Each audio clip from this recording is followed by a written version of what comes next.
All right, Eric, why don't you go ahead and introduce yourself and your talk for me. And where are you going to school right now? Okay, hi everyone. I hope everyone is doing well. Yeah, so I'm Eric Hatungimana. I'm a former Tujenge student from Cohort 5. I graduated in 2022 and I'm currently at Ashesi University in Ghana. Yeah, and I'm passionate about technology and I'm trying to find ways to solve some real life problems with technology. And yeah, that's part of what I'll be talking about in this presentation. And I'm so glad to be here virtually. And I'm looking forward to engage with you guys. Thank you. Thanks very much. So we're about 5 minutes into your time, so I'm just gonna let you go ahead and get started, okay? Welcome. Hi, Trésor. Okay, thank you. Okay, so I hope everyone can hear me. Uh, First of all, congratulations ahead for the graduating class of 2024. I've seen an invitation and I wish I could be there. So I will share the screen to show you guys what we're going to be talking about. So I'm going to be sharing about a project that I've been working on for the past few weeks, and this is something that has been in my mind for so long, but it's until some weeks ago that I decided to take the first steps to make this a reality. So that's why you even see that the title is My First Steps in Developing Tujane app, because it's still on the very early stage. And I would really love to hear from you guys if you have anything to say about it. Any suggestions are very welcome. But I will just try to take you through how it all started and the progress that I have made so far. Okay, so this is the content. We talk about the problem that I identified, what motivated me to take action, and then the solution that I'm trying to build. So when I came to Ashesi, yeah, there is this notion that people from francophone country, and it's almost true. Even though we went through Tujenge, and Tujenge is doing a very amazing job, because I don't think it's really easy for any random graduate from Burundi to just step into a university where they use English and be able to adapt or to survive. So when I came here at Ashesi, it wasn't really easy for me. But one thing is that most of the times I don't expect things to be easy. So I have this mindset that I have to just work for whatever I want. But in general, it wasn't easy for me to adapt. And I was thinking about other students who might not have maybe as much courage as I have, or maybe are facing other challenges, and how they can be able to adapt into institutions like this, even those who are not from francophone countries. And I did a bit of research, and I was able to find out that 90% of college students procrastinate.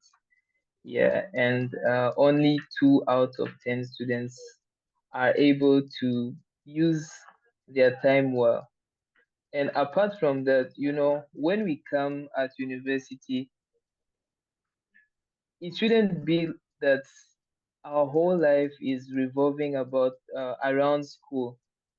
We are individuals who have other things that matter to us. In as much as school is important and we value the time that we are spending in school, but it shouldn't make us forget all about other things um, that are necessary in our lives. So, another problem is that when we come to college, it's not easy to have this balance between your academics and some other aspects of your life. Let's say you are someone who likes singing, you like writing, you like sports, you like going to the gym. So, if there is too much academic pressure, you tend to neglect doing other things and put all your attention on your academics.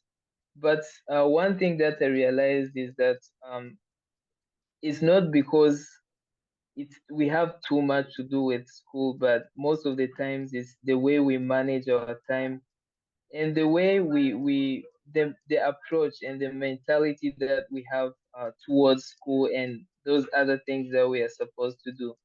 So that's how I came up with this idea of having an application that can just be like your companion, help you navigate your way through university. And in addition to just helping you manage your time well, set your goals, evaluate your goals, but also connects you to other people that are pursuing similar goals like you so that you can meet together, encourage one another, support one another, and in a way that does not distract you. So I'm going to play a video of my pitch about the idea, and then I will just take you guys through the solution that I propose, and then I think that will be all. Hi everyone. Are you aware that 90% of college students procrastinate and only 2 out of 10 claim that they manage their time well? Unfortunately, these obviously include Ashesi students going through accelerated semesters and struggling to keep a good balance between their academic and other aspects of their lives. The good news is that I introduced to you Tujenge Alumni, a wellness and productivity app that offers a very vibrant community where students pursuing similar goals can connect, encourage, and support each other. In addition to that, the app has a personalized and interactive planner that keeps track of the daily progress the user is making in all aspects of their lives. What motivated me to come up with this idea? The first motivation was that it's something that I can relate to. So, as I told you, my background and the ambitions that I came with at university, trying to balance that with having a good academic record is not something that's really easy. And the fact that I found myself in a new education system, so all of that is part of the of what motivated me. And one more thing that motivated me is that here at Ashesi, I'm part of my school's wellness committee, and sometimes I can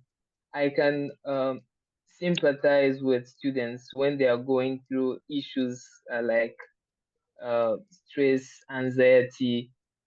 Due to the experience I've had with that committee, I can feel the pain that people are going through. And all of that motivated me to really take the first steps and do something about it. And also, as if you were able to watch the full video, there was a competition that the school organized a few weeks ago, and yeah, I just decided to participate and um, pitch my idea, get feedback from people. And the feedback I got was really encouraging. And it's one of the things that motivated me as well to keep going. So to conclude, as a summary of all this that I'm saying, I'm just coming up with this app.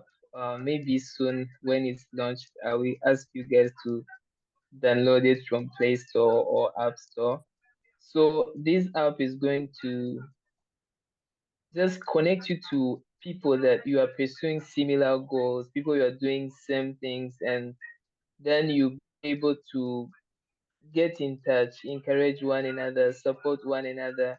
And also, it has a very interactive and personalized planner that will keep track of the progress you are making. Let's say I'm going to show you a very short demo of how it's expected to be, and then it will just be as interactive as possible. Unlike these other apps that we use to plan our days, let's say to-do list or Google calendars, these are not are very generalized, and they are not very specific to an individual, but um, the app will be so personalized. And also it will have features with AI powered models that can predict your mood and suggest what to do to avoid, let's say, stress, burnout. Because one thing that I've realized is that the mood that we have, the kind of mental state that we have, most of the times depend on little things that we do. Let's say you didn't have enough sleep, you were not able to submit your assignments, you've had some issues with your roommates. So all of these, you might not realize that every single thing that happened to you is contributing towards, maybe after 3 hours, the mental state you will be in. So this is a feature that I'm looking forward to implementing, that it will also be able to predict the moods based on the information you feed it with, and then it will give you some precautions on what you have to do. Let's say drink enough water, have enough sleep, or just send you some other tips how to manage any situation you might find yourself in. So I'm going to show a very short demo of how it will be working. It's not like a real demo, but I believe it will give you an idea of what I'm talking about, at least a visual idea.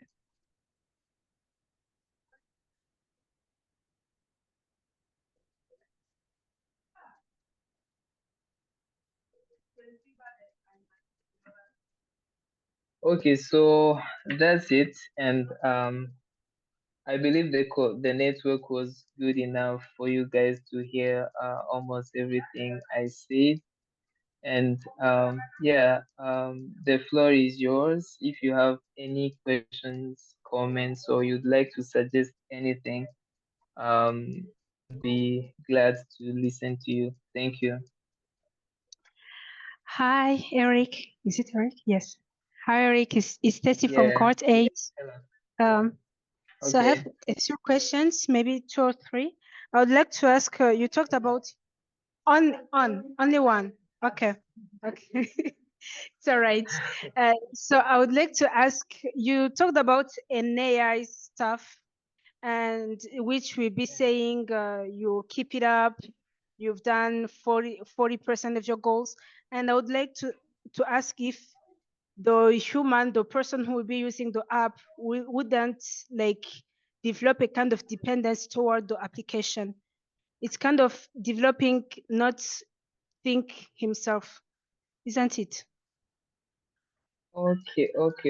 If I try to understand what your question about dependency, so it's really something that I'm trying to be very mindful of, because most of these softwares that we use, most of them are designed in a way that have to keep us feel like we need them. We have to go back to them each time.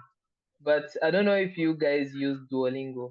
Duolingo is one of the inspirations that I have, because it can still connect you to people without distracting you. It can help you keep track of what you are doing without necessarily distracting you. So this is something that I'm very mindful of, and I will try as much as possible to design the app in a way that will not affect, let's say, the way your dopamine works. Just uh, to meet the needs that it's specifically designed for. Yeah. But if you have more questions, you guys can reach out to me, maybe via email or phone. I would really be glad to connect. Yeah. Hey Eric, so that's from Hi. Cohort 7. So I Yeah, have a man. question about like how are you planning to deal with the privacy policy? Uh, like when you are using an app, there's this tendency of like pulling your information in the application. So how are you doing with the privacy policy of the information of the people who will be using the app? Okay, that's a very good idea. Very good question. So, first of all, I will try to maintain security within the application's database, in a sense that neither the database engineers, database administrators, or anyone else who might have access to the database will be able to read sensitive informations about people. And also, people will have to consent, uh, as in, to what extent is your information going to be used. So before you start using the application, you will have to agree with our terms and conditions. And yeah, I'm in an institution that is highly ethical, and I can't use any solution to help. Uh, I can't use any solution saying that I'm going to help people, but with other intentions other than that. So this is something that I know that we need to pay much attention to. So people will have to agree with our terms and conditions, but apart from that, we have to secure the database in a way that not anyone will just access your information without permission. Okay, I hope that answers your question. Hi Eric, it's Darlene Hi. from Cohort 7, and I have one question. I would like to ask you, um, how do you see yourself in next 2 years with your app? Like, um, maybe I can be a little bit more specific. Like, um, who are your targets, or how do you think to expand your app? Will it be used by only like university students or only Ashesi students, or it will expand? How do you plan like something like that? Okay, thank you so much. So where I see myself, so the plan is that at the beginning, doing this within the Ashesi community to sort of test, and just have it ready enough to go to go global. But after that, in the next 2 or 3 years, the plan is that it's going to be um, expanded to other schools, and also we try as much as possible to reach out to as many people as possible. It's one of the plans is to use ads, let's say in Instagram, Facebook, or YouTube. Just send ads to people based on their preferences. If we know that this is a student, we know your age range, we send an ad, and when you come across it and you see that it's something that you really need, you obviously join. So the plan is to expand this beyond Ashesi, but for the moment, let's say within 3 to 6 months, it's just to build it first and see how fit it is within Ashesi, have all the features ready, and get a plan on how to promote it to the world. Yeah, thank you. Thank you, Eric. I'm Liz Claudia from Cohort 7. I have one simple question, like, do you have a team or you are working alone? Okay, for the moment, as I said, it's still on the idea stage, and I'm looking for a team of people to working with. I can't say that I've already started recruiting people or I already have a team, but I have some people that I'm targeting. And yeah, if any of you guys would love to join our team, you are very welcome. Thank you. Hi, Eric. My name is Trésor. I'm from Cohort. I have like one Hi. question. Okay. From the users you already have, how efficient is your app? How had it helped them? Oh, okay, Trésor. Actually, even the prototype, it's not yet ready to be sent out. So as I was saying, I even brought this here as first of all as an idea to hear from you guys if you have any suggestions how to go about it. But no users so far we have enrolled on the app. Yeah. Hello, Eric. It's Vivi. Hi. I wanted to ask you how accurate the prediction by the AI will be, because it is a machine, and I don't know if you can really predict a person's mood based on what they are writing or they have in the app. Thank you. Okay, so yeah, accuracy is something that's I don't know how to define it, but yeah, we don't target like 100% accuracy, and it's a prediction, and this app is going to work like a companion. So it won't be like I am sure that you are going to be feeling like this in the next 2 hours, but how it will be like this. You have fed it with information, and then it will tell you because of this and this and this, you should do this to avoid feeling burned out. Let's say you have an assignment that is due in 2 days, and you haven't started it, and at the same time you didn't have enough time to rest in the night, and at the same time you are studying for a quiz. So your interaction with the app will be able to predict that based on what you are doing for the moment, you are more likely to feel burned out in the next 3 hours. So take a breath, find people to help you so that you can avoid this ahead of time. But it won't be 100% accurate. It's just a normal prediction. And what matters the most here is not the prediction itself, it's the precautions that it suggests to you so that whatever it's predicting can be avoided ahead of time. Okay. John Trésor is from Cohort 2. I will let him introduce himself though. What are you working on? What'd you do? Where are you going to school? Or where did you go to school, I should say? Nice to see you. And nice to see you as well. Okay, so my name is Jean Trésor Haragakiza, as Carol mentioned. I'm from Cohort 2. I graduated last year from KNUST in Ghana in the field of medical imaging. I majored in medical ultrasound. I am currently doing 2 internships, one online, the other one in person at the hospital. The online one is with McGill University and University of Ghana. And the in-person one is the one that I'm doing at the hospital.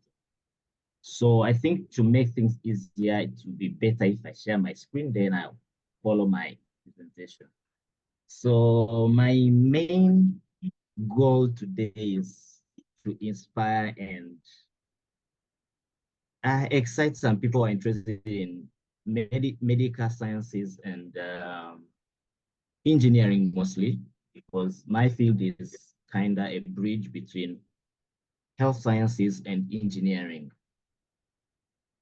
So this will be the outline of my presentation. I'll briefly go through my experiences and I'll move next to some of the radiological modalities and the clinical applications. Then I'll briefly also talk about AI and machine learning in medical imaging, and then we'll close on the question and answer section. I volunteered with Santa Gidio community while I was still in high school before I joined Tujenge, which was based in Kinama, Bujumbura. So yeah, those who are from that side, I say hi. Then in my second year, I did my internship at Kira Hospital in the Department of Medical Imaging, where I was mainly working with CT scans and X-ray and dental X-ray mammography. Then the subsequent year, I was in third year, I did my internship at Confanoche Teaching Hospital, where I was rotating between the radiology department and oncology department. And then currently I'm doing my, I would say, professional internship to acquire a license to practice in the field at the University Hospital, which is KN University here in Ghana. I am also currently working as a research assistant and a teaching assistant within the Department of Medical Imaging at a school. Online, I'm working with McGill School of Human Nutrition and University of Ghana as an intern, where I serve as an interpreter and content creator for their social media and their websites. Yeah, that's briefly about my experience. I think we'll discuss more about that during the Q&A section. So let's dive in the medical imaging field and modalities.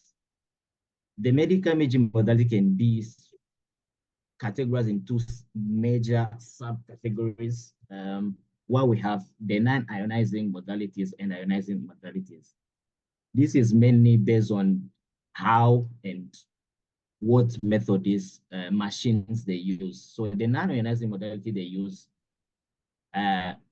electromagnetic radiation or sound waves to generate or produce images of the organ or tissue that we are interested in diagnostics. The ionizing modality, they use high energy electromagnetic radiation or particles to produce images of organ. So here with ionizing radiation, mainly it's both used for diagnostics and therapeutic management and treatment. So here I can list X-ray, gamma rays, alpha and beta particles, and neutron radiation. I won't go deeper into the physics about how this radiation is produced or is obtained, or the images are obtained. Those who are interested can reach out or can read on your own on Google. So these are the main machine, I would say, within my few years of experience in the medical diagnostic field, I've been able to operate with. The example of ionizing radiation machines we use at the hospital, we have X-ray, CT scan, PET scan, and SPECT scan. The PET scan and SPECT scan are mainly used in nuclear medicine. And we have also non-ionizing modalities, which I mainly use ultrasound imaging, which is MRI in short. As I said earlier, my major is in ultrasound, so that's why the ultrasound is highlighted. Okay. All right. So mainly in ultrasound, I am I work in the radiology department, mainly with obstetric and gynecology, and the cardiology department, where we use ultrasound to evaluate various health conditions or screening programs. Okay. Then, all right, so I would briefly talk about AI and machine learning diagnostics. The main use of AI and machine learning is they help in early detection of small or undetectable changes or patterns that are difficult for the naked eye to see, or they also help in flagging. So some of the machine have been able to use when we are scanning, the machine will just highlight, or let me just go highlight. It will put a different color. It will draw, it will draw your attention to a particular area, organ, tissue, or something to tell you that this tissue characteristic is suggestive of so, and so, depending on what we are looking for. They also help in identifying and classifying lesions or pathologies. They are also crucial in personalized medicine. So I highlighted this part because this is the area that modern technology is mainly focused on, personalized medication or treatments, because the older method was that we just assume, okay, 100 people are suffering from this disease, then they need a particular antibiotic or something. Meanwhile, these people, they have different, I would say, body structure, genetic markup, which also should should be factored in within the when it comes to their treatments. So when it comes to AI machine learning, they help in personalized medicine because, for instance, when I'm scanning a particular person based on their body size, I would say organ density and structure and composition, some of the AI model that I have used, they are able to adapt and generate accurate and appropriate scanning tools and treatment methods. When I'm talking about treatment, mainly in oncology. So when we are treating cancer, I've already scanned, and then the machine will identify the cancer, outline its margin, and a particular dosage that is needed to treat this particular cancer or to stage. So because for cancer, we need also to stage, to go ahead and say, okay, it's type 1, it's type 2. Based on the staging of the tumor, we are able to say, okay, this tumor goes with this particular treatment. The use of AI and machine learning, they help in reducing diagnostic error that human can produce. They also improve accuracy and optimize the workflow, reduce the working time. Yeah. So lastly, I will talk about the imaging protocol that I think they may be also useful or transferable to our everyday life. So in imaging or radiology departments, these are the three things every time that I come across any patient, I have to think through or to go through before I can start my work or choose a particular course of action. So the first thing is justification. What are your rationale to do about something? In imaging, the justification goes with the clinical history of the patient and everything that goes on with that particular patient. So in our everyday life, whatever you do, what are your justification? What are your rationale? And then there's optimization. So within the imaging, the optimization goes with the ALARA principle, which is use as low as reasonable dosage as you can. Because if I go back to the ionizing radiation I talk about, we use high energy radiation, which above a certain threshold, they can cause tissue damage. At the cellular level, they have a potential of disrupting the DNA, which can result in genetic mutation and cancer. So you have to be cautious and use the low radiation dosage as you can. And also you have to apply the dose limitation. So you have to be keen and careful how much dosage you are using. So why am I saying this? I'm saying this because I believe that most of us are interested in either health sciences or some engineering courses or computer science or even the sciences, math, physics, chemistry, whatever. So in imaging, I would say it's a multi-department area that people with different specialty, they come together, they bring their ideas together to develop the various models and various solutions. I come from health sciences, but some of the projects I've been part of, we work with engineers.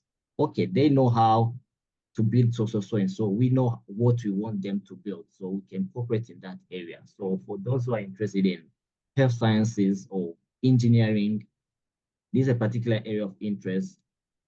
As the previous presenter said, you may also decide to develop an app or a software that will help us diagnose or accurately do our job.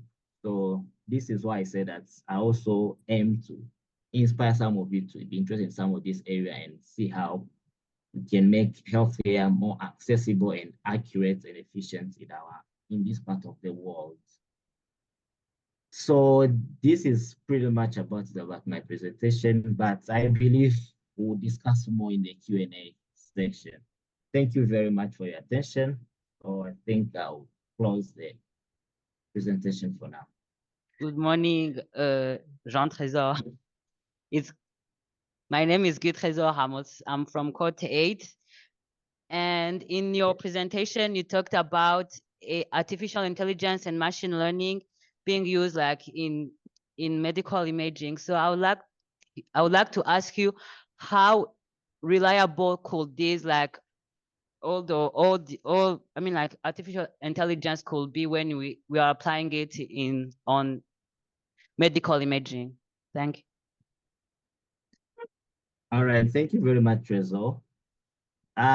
So mainly machine learning and AI, they are used. The reliability of it is a tricky question and a very good question. We use a multi-center data. So for instance, in Africa, we share our data, what we are getting.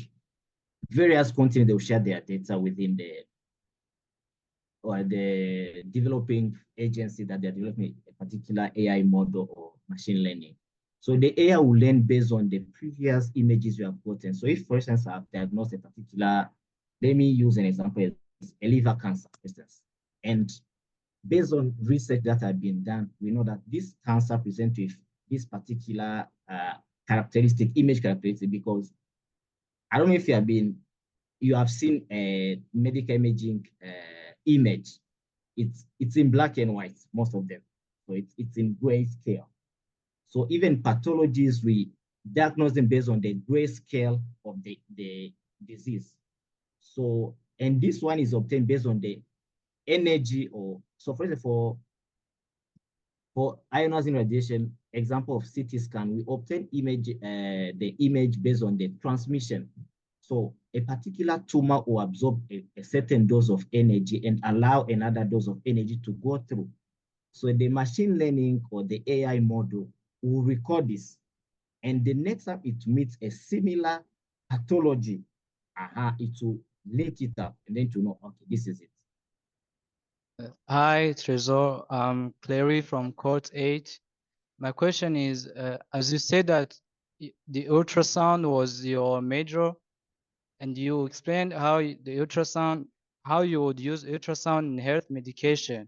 My question was, in which field specifically, through those internships that you have been through in hospitals, in which field were you working using those ultrasound? I don't know if it's clear. It is. All right, so for ultrasound, I think I've used the full scope of medical ultrasound. I've worked in the various departments at the hospital with ultrasound, but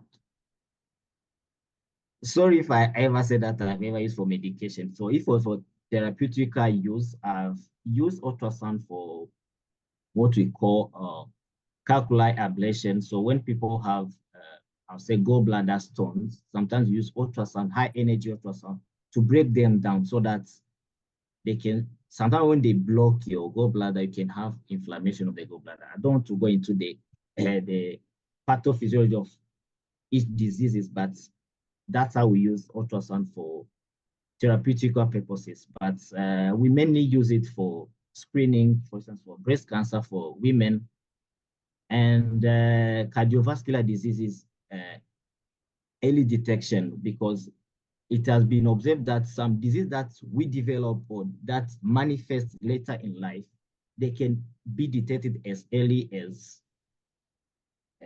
childhood, like from below 10 years. And once we detect it, you know that, oh, you are predisposed to this particular health condition.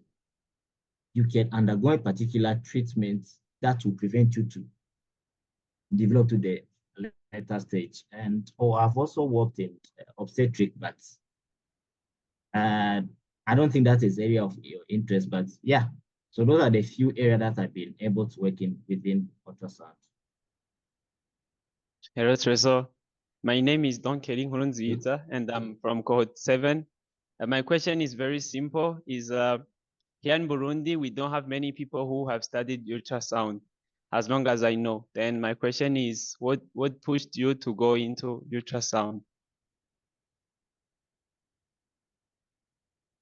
Okay, thank you very much, Kelly.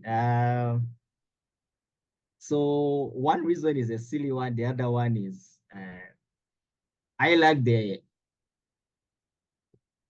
like human interaction. So other modalities, they didn't give me that. So in Burundi, we also have medical ultrasound, but it's being operated by the radiologists. Yes. So what pushed me is its application. So it has a wide variety. So other modality, for instance, so here at school, so if you decide to go with so ultrasound is on its own. So we also have radiography as field. So that's one, when you graduate, you are specialized in one modality. It's either CT scan, it's either MRI, it's either something. And if in the future you want to pursue higher education, it's kind of limiting. So I chose ultrasound because it gave me a wide range of options in my postgraduate study. Yeah. Hi, Trésor. How are you? I'm good. Okay, me too, I'm okay. I'm Yaledi Rakose and I'm from Cohort 7. I just have one question. You know, just studying, yes, we study and sometimes we learn what we are studying, but implementing what we've learned is another thing. So my question is, how do you plan to apply the knowledge that you've gotten in your field in our country?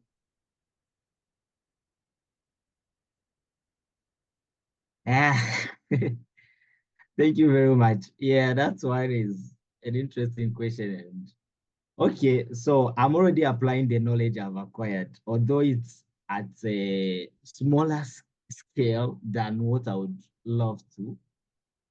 Mainly, I wouldn't say I plan to come and practice in Burundi for just medical ultrasound. I would rather come and extend my knowledge in the research area, because I feel like in Burundi, when it comes to early detection of diseases, we are still lacking.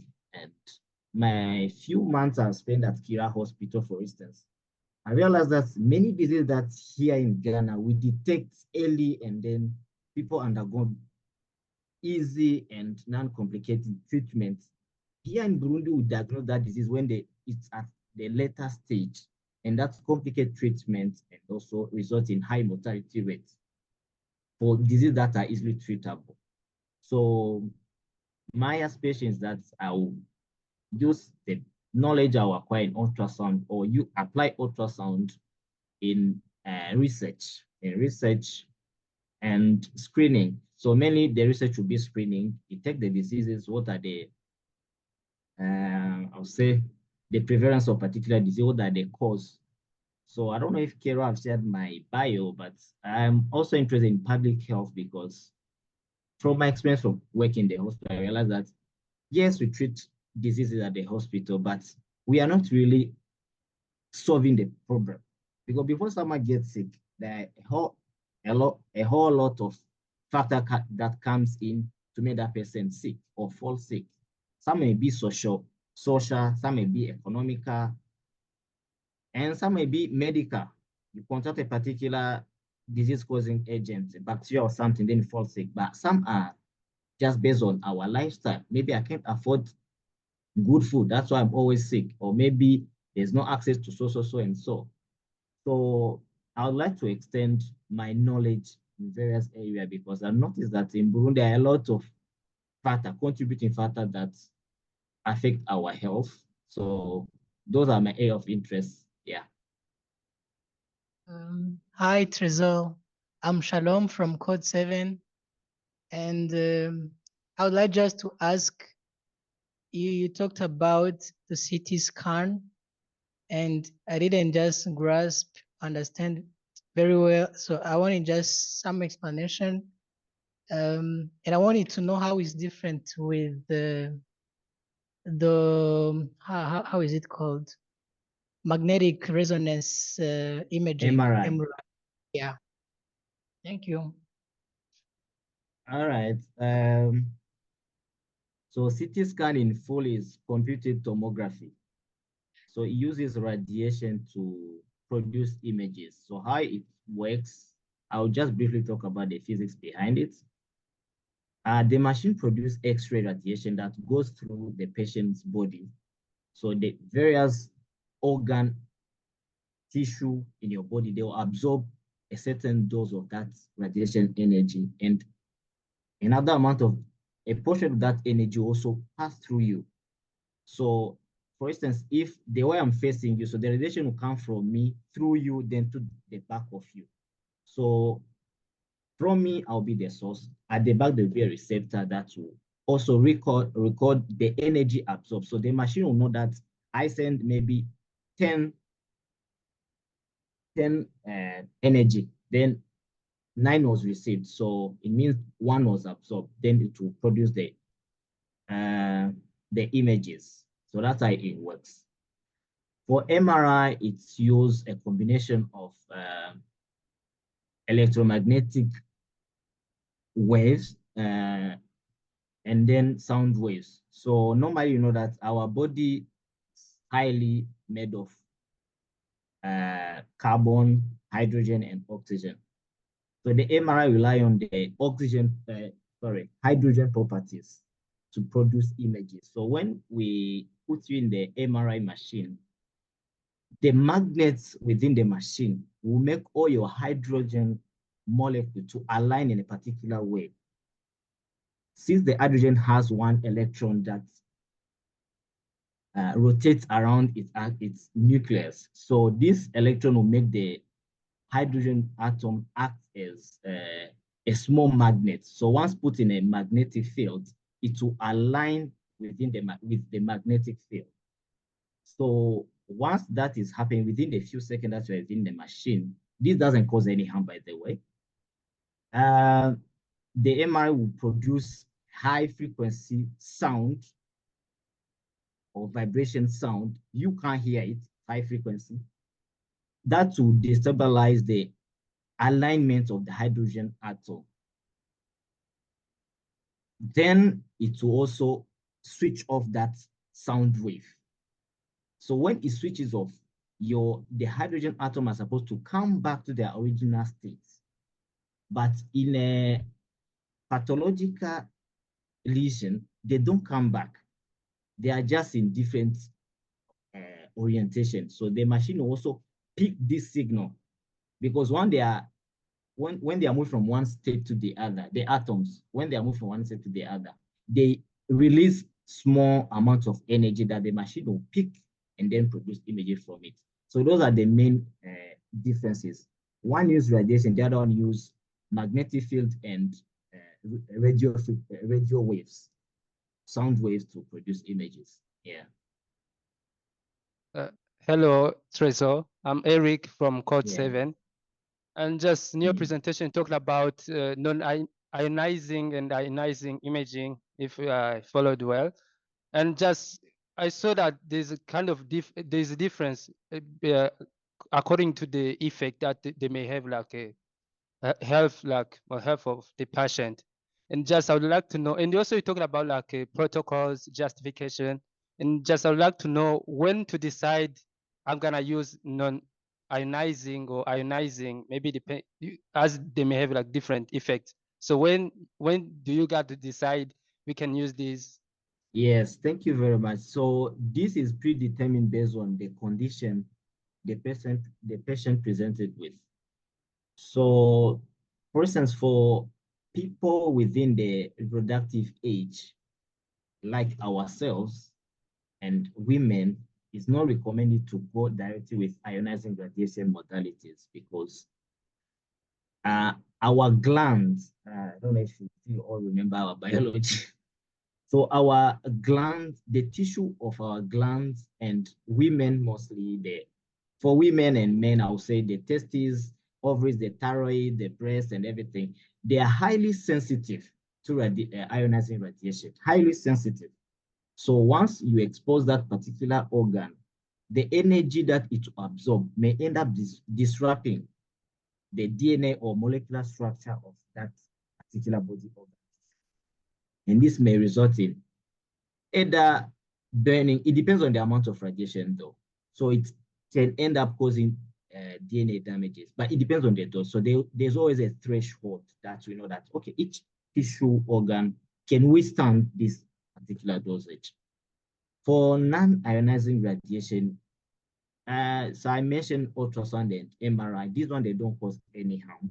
Apart from that, we just know that any transmission of energy produces heat. And this heat, for instance, if I'm scanning, so for pregnant women, we have to use a short amount of time as possible because the baby is still at the developmental stage. So the fetal cells, they divide and reproduce faster. Like the level of mitosis is it's high and faster. And this made them highly sensitive to radiation. So it's contraindicated, regardless of the pathology you have, unless you have just decided to terminate your pregnancy. So it's a lot of factor comes in to decide which modality to use and the benefits to the patient. So if, for instance, it's cancer, we know that without treatment, this will end up killing you. So just see the benefit and say, okay, the benefit outweighs the consequences. Mind you, for when it comes to radiation, they have two effects. So there's what we call stochastic and deterministic. I won't go in details. When we mean stochastic, for instance, most of us have been visiting hospital. I know we also know some of the saying that they say once you have gone through the CT scan, the number of years you're supposed to live, they'll reduce. I don't know if any of you have heard those rumors. Is because once you are exposed to it, you absorb a certain amount of this radiation. And based on the recovery time of your body, this radiation may have later effect or immediate. So when it's later effect, it means it will take time to manifest. We call it stochastic. But this one is mainly for us who work in the imaging department that we are exposed to it because on everyday basis, if I'm not careful, I'm not protecting myself, I'll be absorbing small dosages. Maybe 2, 3, 5 years later, then I'll develop a particular cancer. And then once they trace it, they realize, oh, okay, this is the cause. And the deterministic effect is like the similar way to people who are exposed to any form of high dose radiation. So, but yeah, those are the main reason that you choose one modality over the other, based on your history, based on the benefits, and based on the outcome you want to achieve with your treatments. Yeah, I'm Emmanuel from Cohort 7. My question is not so different from what Eric was asking. I'd like to ask, as a medical practitioner, how do you feel when you are using this ionizing radiation, when you already know that they may have some risks on human health? And also, my second question to that, what are the solutions are you preparing just to mitigate or stop those consequences? Oh, okay. This one is simple. So within the imaging departments, we have protective measure to protect ourselves and the patients against the effect of exposure to radiation. So we have, I would say, aprons we put on whenever we are doing our examination, or we give to the patient to protect themselves. So that's one way. The other way is the way the facility builds rooms for these machines. So if any of you have visited the imaging department, we have special wall thickness and wall material they use to build the imaging department, so that they can mitigate or I would say minimize the exposure to radiation for people outside the hospital. So the non-radiation escape the room. So everything just stay within the room. So yeah, that's it. All right, so next on the slate, we've got Junju, if he's ready. All right, everybody, I think most of you have met Junju by now, cohort 3, Sophomore College. So physics and math, you're finishing your degree soon, and tell us about your project. Okay.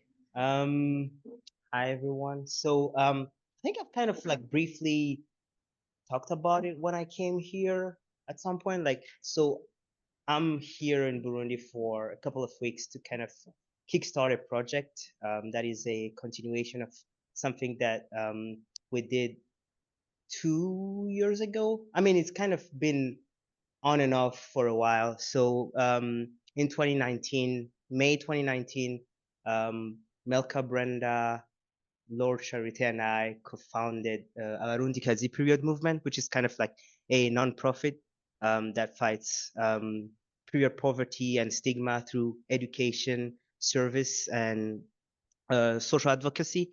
So like around that time, we got some funding to, you know, mostly make reusable sanitary pads and distribute them in certain areas of the country. And I remember at that time, like thinking, like, this is not quite enough, because we're basically distributing things that are going to be used for a while, but these people are still going to be vulnerable and are not like super independent. So like I kept that in mind, thinking about like, yeah, I could kind of think about a project where like we should help these communities be more independent and self-reliant. So through kind of a program specific at Swarthmore called Lang Opportunity Scholarship. So it's kind of like literally helping the next generation of people who are doing like social work kickstart something and see where it goes. So I applied and got in, and it's kind of spread over 2 years. So it's pretty intense in terms of like, you do have to do research on that subject and then come up with a project proposal, you know, form a project committee, and Kara was on it. So it was pretty nice. And then just kickstart the whole thing once you get time. So yeah, I'm here for a couple of weeks to just like basically work at 3 different sites. So it's kind of like community centers that are under the supervision of RET International, Red International. I don't know if anyone has heard of it. So they have 3 different community centers in Ruyaga, Kanyosha, one in Rugombo, Cibitoke, and we haven't really settled on the 3rd one, but we've been thinking about like one here in Bujumbura, so like an urban community center. So what we're hoping to do is just like found some form of like, you know, period club. We haven't really settled on the name of the club, but it's gonna be more like a place and some form of club that people are gonna gather around and, you know, make reusable sanitary pads, talk about period health, kind of try to deconstruct the whole idea that it's not something that should be discussed or even like be like a social problem that people need to actively try to work on and come up with solutions for. So yeah, that's kind of pretty much it. So we're hoping to work with around like 150 or 200 people. So kind of the reason why I was late was because I had a meeting with 2 people who are working on a project with me, and we are kind of discussing like, oh yeah, how does the budgeting work and stuff. So yeah, I'm gonna be more like I'll have more like an observational role in the whole thing. So I won't be mostly doing all the stuff. So just mostly learning and trying to see if people can come up with solutions to their own problem instead of. So we're taking a kind of bottom up approach as opposed to a top down that we had worked on 2 years ago, where it just like came in some communities and started distributing reusable sanitary pads and talking about like menstrual health. So right now we're mostly trying to identify people who in those communities who might be like, good at trying to materialize the whole thing that we're trying to implement in those communities. So, and then from there, we're just gonna consult them and make sure that we are there to help them, make whatever they have in mind true and real. So yeah, that's pretty much it. So it's still kind of abstract even for me. Yeah, it's just like we really, trying a different approach where it's like, yeah, we don't have a set of like activities in mind. We're more gonna go in those communities and talk to people and be like, okay, so what would you be interested in? Do you want us to bring sewing machines and materials and like go through how do you make reusable sanitary pads? And what would you want us to talk about if we convene a bunch of people in the communities and start, talking about either sexual and reproductive health and then also menstrual health? Like, what would you want us to do? And the one thing that's kind of super interesting is like, there's going to be an aspect where we only have mostly like women and girls, and then also kind of put some men in the mix and see how it's gonna go. At least that's what we have in mind right now. If the community isn't super ecstatic about that idea, we might just back down a little bit. So yeah, that's kind of the whole thing. So it's pretty brief. Sorry about that.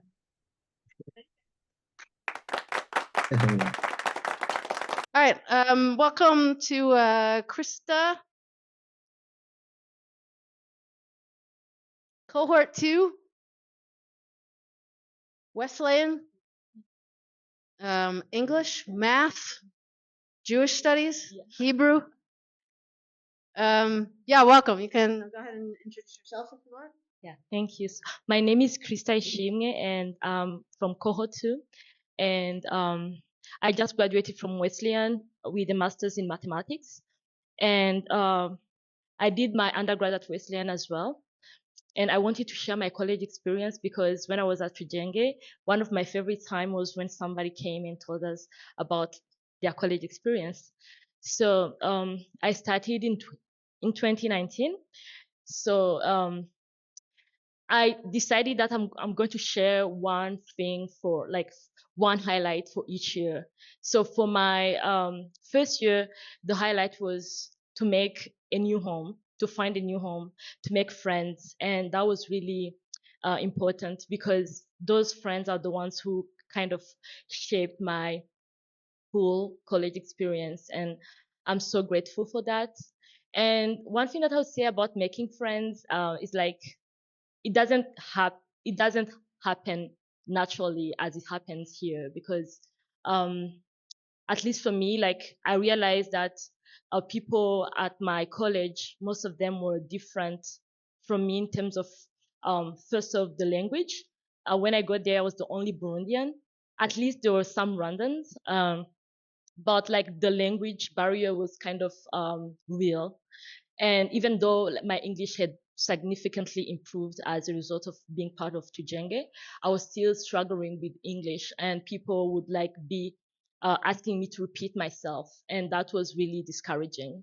But I had to face that and accept that as a part of learning, as a part of growing. So yeah, making friends was kind of tough, but yeah, I'm so grateful that I was able to make friends and that they helped me to learn and feel comfortable in a new place. And for my second year, it was during COVID time. So I came here back home and I was learning online. It was kind of challenging, but also like the second year was kind of also a time for me to explore all the academic options that were available to me.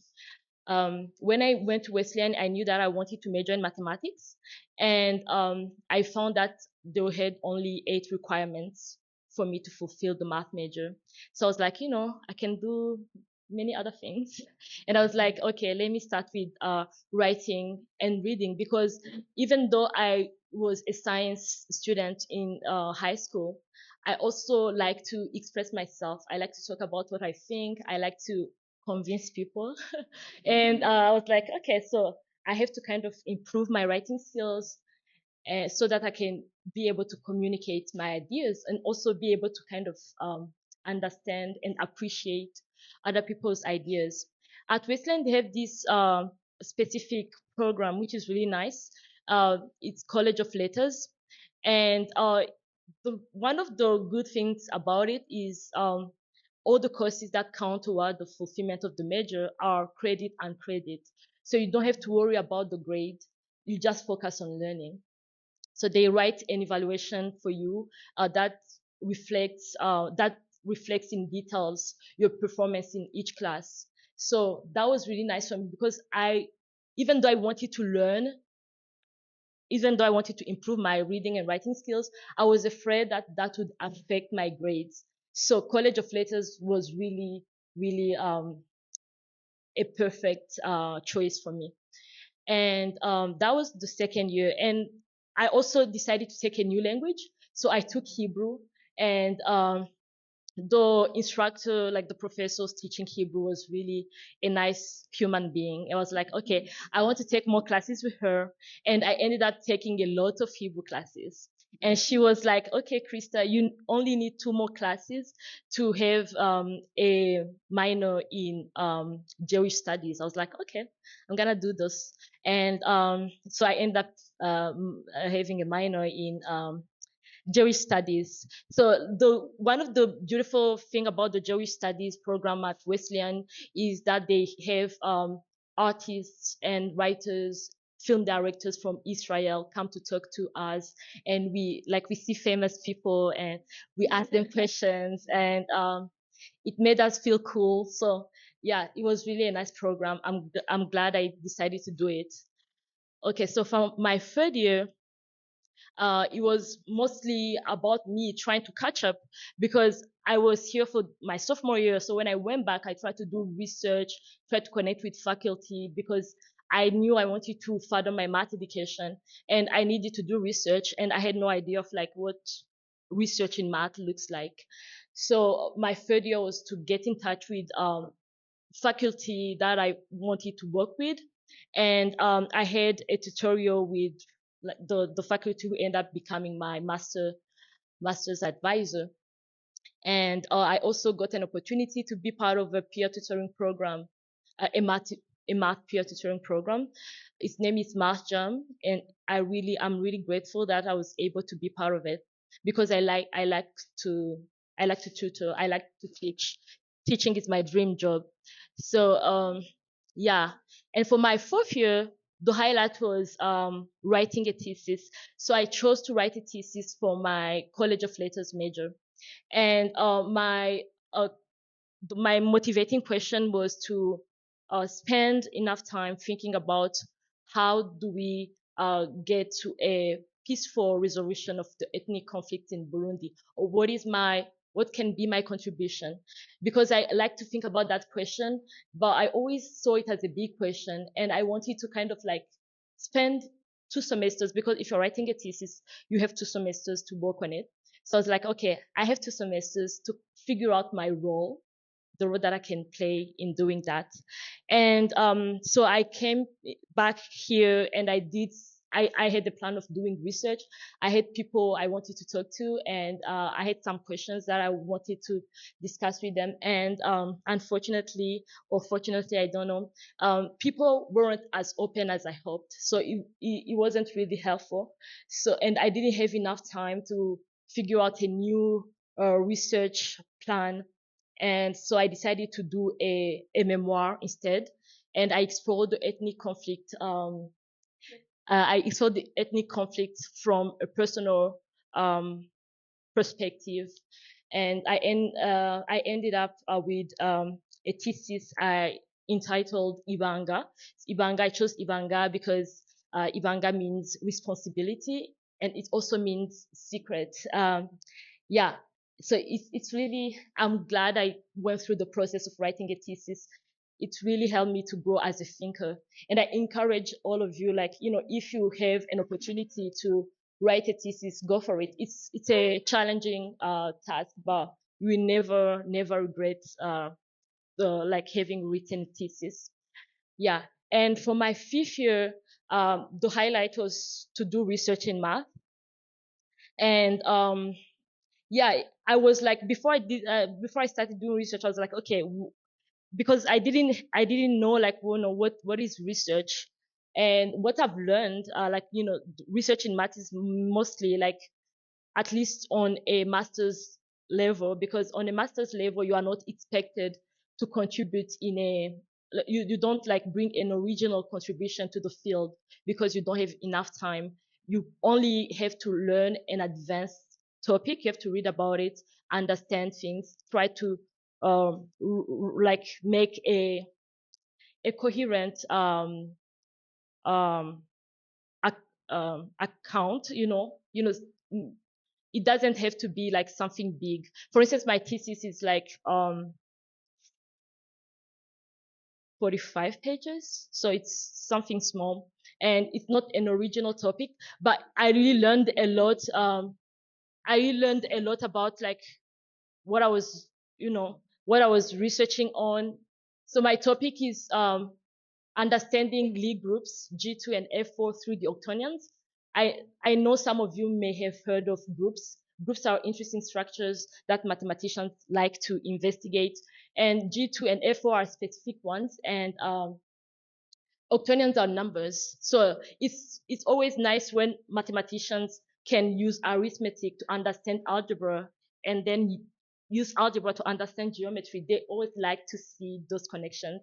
So yeah, I hope to continue with research with the PhD program at Temple University. And yeah, and I also like to do like some projects in education.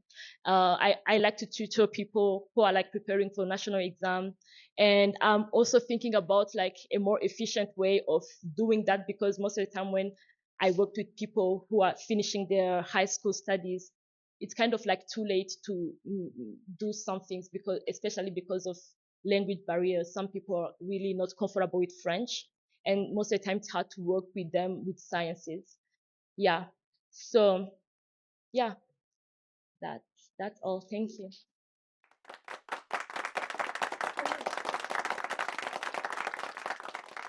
Crespin? Crespin, represent cohort 2. Okay, my name is Crespin Cubahiro. I'm from cohort 2. Christa was my classmate.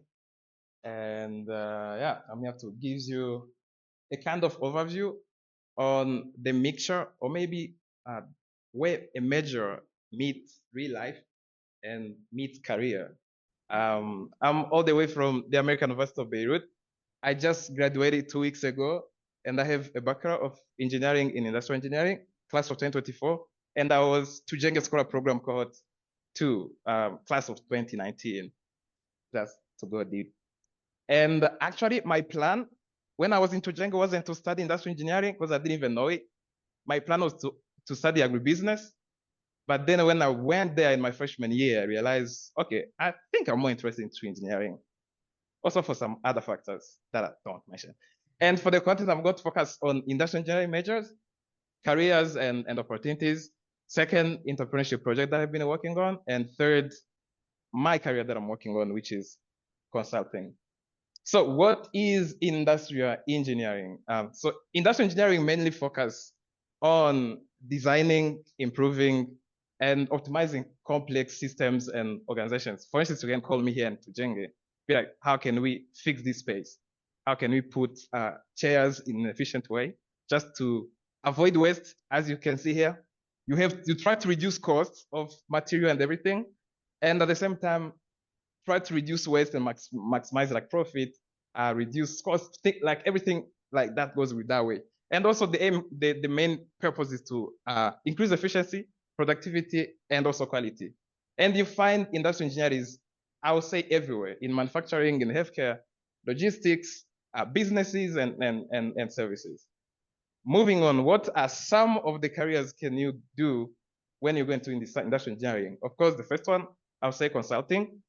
Consulting is a bunch of, let me try to talk maybe in business. You might need someone to ask some kind of questions that you can do. Maybe you don't know how to do like marketing, or you don't know how to set your like apartments or furnitures. You can call a consultant, and then the consultant is going to show you ways you can, or maybe you want to do some kind of market analysis here, maybe here like in Buja, and you don't know the place. You just call a consultant, and then I can do that for you. Of course, entrepreneurship is there. I would say like entrepreneurship is the source of most of the things, like many young people are into entrepreneurship. Third, there's project management. I think even here we have a project manager. Of course, industrial engineer can do that. You can go into manufacturing. You can do quality control like in Brarudi or some Savono or some other companies. You can do like operational management. I think even here there is some kind of operational manager here. And also can go like into supply chain. Those are some of the things you can go in. And when I was there, I realized that I like more entrepreneurship and consulting, and I will go deep into that. Entrepreneurship projects, those are some of the projects that I have been working on. This is a salon. We have a salon called Spina Salon. We started our operation in 2022, and the main purpose of the salon was not just to be like any other normal a salon, but we aimed at giving like beauty services trainings for free. And after, if we can hire some, we can hire them. Or if we expand, we can hire those who have already trained. And so far, we have 15 employees, 13 are full-time and 2 part-time. And monthly, we serve over like 500 customers. And soon, because we have, in the kind of build our brand, we are thinking of producing some avocado oil here that we can use. And with that, probably we're going to be partnering with farmers who produce avocado, and then give them like some kind of market, produce the avocado oil that we're going to be using for our salon, and also sell it in some other businesses. And second, the third, this is Biofarm. This is one of a big project that I've been working on with one of my classmates from Cohort 2. His name is Clovis, he's now in Canada. We started this project around 2021, but it's kind of complicated because we are aiming to produce gas, the biogas, the gas that we use for cooking. I don't know if everyone is, I'm not sure if it's common among everyone. So we are trying to use cow manure and food waste to produce the gas and start the production. And so far we have been a bit lucky. Our scholarship, the MasterCard Foundation, they granted us above 20K USDs to conduct like tests before production, and then we start soon. And now we are located in Gihanga.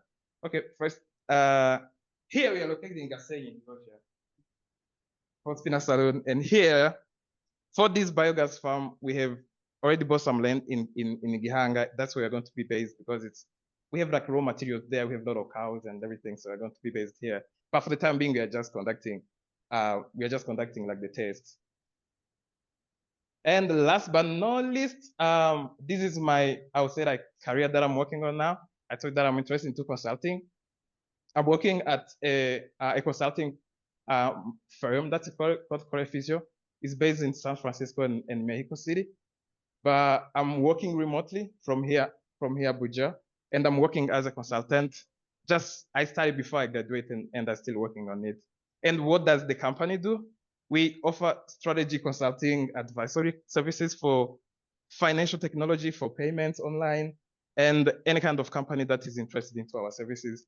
If they want, let's say, to do like some market analysis about businesses, how they are working, and how they can integrate the online payments into their system. And while in college, I had some bench of experiences combined with industrial engineering that I would say helped me gain like experience into consulting, into business, and try to know myself what I'm interested in.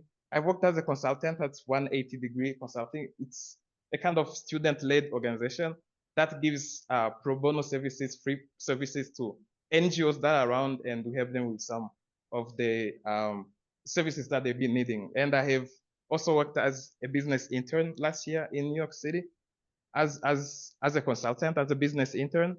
And I have also worked as a project manager intern at Amazon, but it was remotely. It's based in Canada, but it was remotely. And as I said, Spina Saloon and Biopharm. I tried to make it short, so thank you for your attention. If you have questions, I will be around. You can stay up here if you want. Hi everyone. My question goes to Christa. So I was very interested by your thesis about the ethnic conflict in Burundi. So I wanted to ask you if Ibanga is public information or how can we access it? Or maybe after this session, if we could ask you and provide that to us or share it with us. Thank you.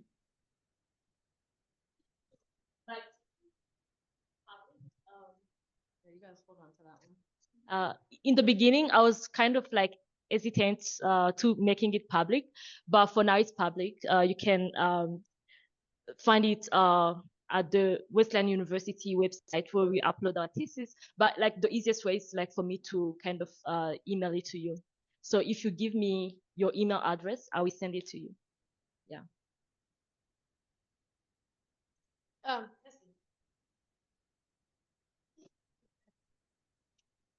Thank you. So my question goes to Crespin and Junju. So in Burundi, we already have like sanitary pads that are usable, and we also have biogas stuff. So I would like to ask, how will yours be different?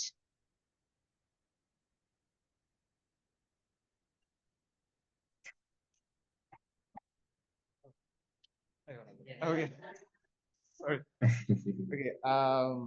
How is it going to be different? I think if you come up with a product, it's hard to make it, they say like different. It's still like the product biogas is there. But I don't think that it's like common on a level of that gas being used into maybe being compressed into the gas tanks. And our main part will be actually for the community engagement around it, because we are aiming to empower, let's say, those who are going to be, okay, it's more of, because it's going to be based in Gihanga, so it's that community that we are focusing on to make sure that maybe they are not using anymore. They are using like trees. They are not cutting down trees, and also they are getting like a kind of cheaper. That's why we are doing so. Like if you go to us in the market, you're going to find a little bit that the gas is expensive, but the biogas, because you're using like local raw materials, that's our main part, is to make it cheaper so that even those of low means can afford it. And about the quality, I don't think that the quality is going to be really super better than the one that is already here, because even the one that's already here is, I guess, better. Yes. Okay, so like one point of clarification would be that we do not kind of like manufacture reusable sanitary pads. So the project is more like trying to kind of showcase a number of different like reusable sanitary pad models and let the project participants kind of really, either manufacture them based on the models that we're gonna kind of showcase or come up with their own. So it's just really giving them the freedom of like, coming up with whatever works for them, given the local resources, and also like, their own knowledge of how do you manufacture the whole thing. So we don't sell anything, but mostly like giving them an opportunity to just kind of like come up with a solution to a problem that's already there in their community. So I don't know if that kind of addresses, yeah. Yeah, so the question is, as you said that you wrote a thesis statement on ethnic conflicts or ethnic concepts, I feel like these are serious topic and which is like kind of being difficult to approach. We've been treating it, talking about it, but what we maybe I realize is that it's very difficult to come up with a common view or how to solve it. So according to your thesis statement or your point of view, what do you think is a solution basically? Yeah, for me, like the solution that I was thinking about was to make the discussion like bring the discussion in schools, like involve new generation, younger people, because I think people who are deeply involved in these discussions are people who've been deeply touched by the civil wars, and I think that those people are kind of like more likely to kind of try to bring their personal losses and their trauma into the discussions. So I think for me, like it's important to engage younger people into those discussions so that they can come up with new options or like new new solutions or like new perspectives. Yeah.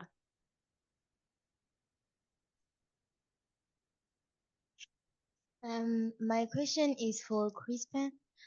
You say that in your field you focused on entrepreneurship. So I want to ask you if you ever tried in digital marketing, like MLM, stuff like that. You mean digital marketing in Yes. industrial engineering? Yeah, we took a lot of courses into digital marketing and also the offline and online marketing. It's also one of the things that I say that I use for my salon to make sure that we are having customers from all over. So if you come to industrial engineering, you are really going to, and you have a choice of courses that you take. There are around like 6 courses that you can take just for your part, and it's going to be accepted by the department. Because if you are thinking of running a company, you need all those aspects about digital marketing, about supply chain, about how do you manage people. All those things comes into the industrial engineering. Then you are the one to choose which focus are you going to focus on and take classes based on that, and also find opportunities around based on what you want. So if you think of taking industrial engineering, yeah. Have you ever tried in MLM or stuff like that? No, I didn't try yet. But it's something that I'm really interested in that I can do research on. Yeah. People haven't heard from yet. So Mark, Justin, Josh. My question is addressed to Christa. As you talk about your journey to Wesleyan, I would like to know. I mean, from high school, I mean, you are given classes to take, and then how did you get to choose which class to take in your first year at Wesleyan? Yeah, that's a good question. So for Wesleyan specifically, they have like open curriculum. So there's a lot of flexibility in which classes you can take. And as a first year, you have an advisor who works closely with you. For me, my advisor was really, really helpful because I was lost. So I knew I wanted to major in mathematics. So I only picked math courses. I was like, okay, I'm gonna take like 4 math classes. And she was like, Christa, you're killing yourself. You cannot do this because for you to have a balance, you need to maybe like have 2 STEM courses and like, maybe do a physical education and then like maybe take a music class because I told her I was interested in singing. And she was like, your first year should focus your first semester should focus on getting used to the new environment. So it's mostly like you have like you have freedom of choosing what you want to take, but some courses have prerequisites, and as long as you have those, you can take those courses. But you have a lot of guidance because they know like especially for international students coming from Africa, like now they actually have a specific program for people coming from Africa, for students coming from Africa. So they have like extra attention, which is nice because most of them are not used to picking their own courses. Yeah.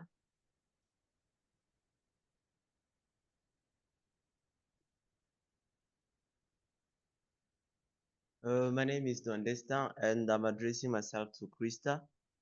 You say that you graduated in math and Hebrew Jewish studies at Wesleyan, and from what I've so far heard from students who are studying in high school, they're saying that one of the most difficult courses they ever had, or the first difficult class they had, was math.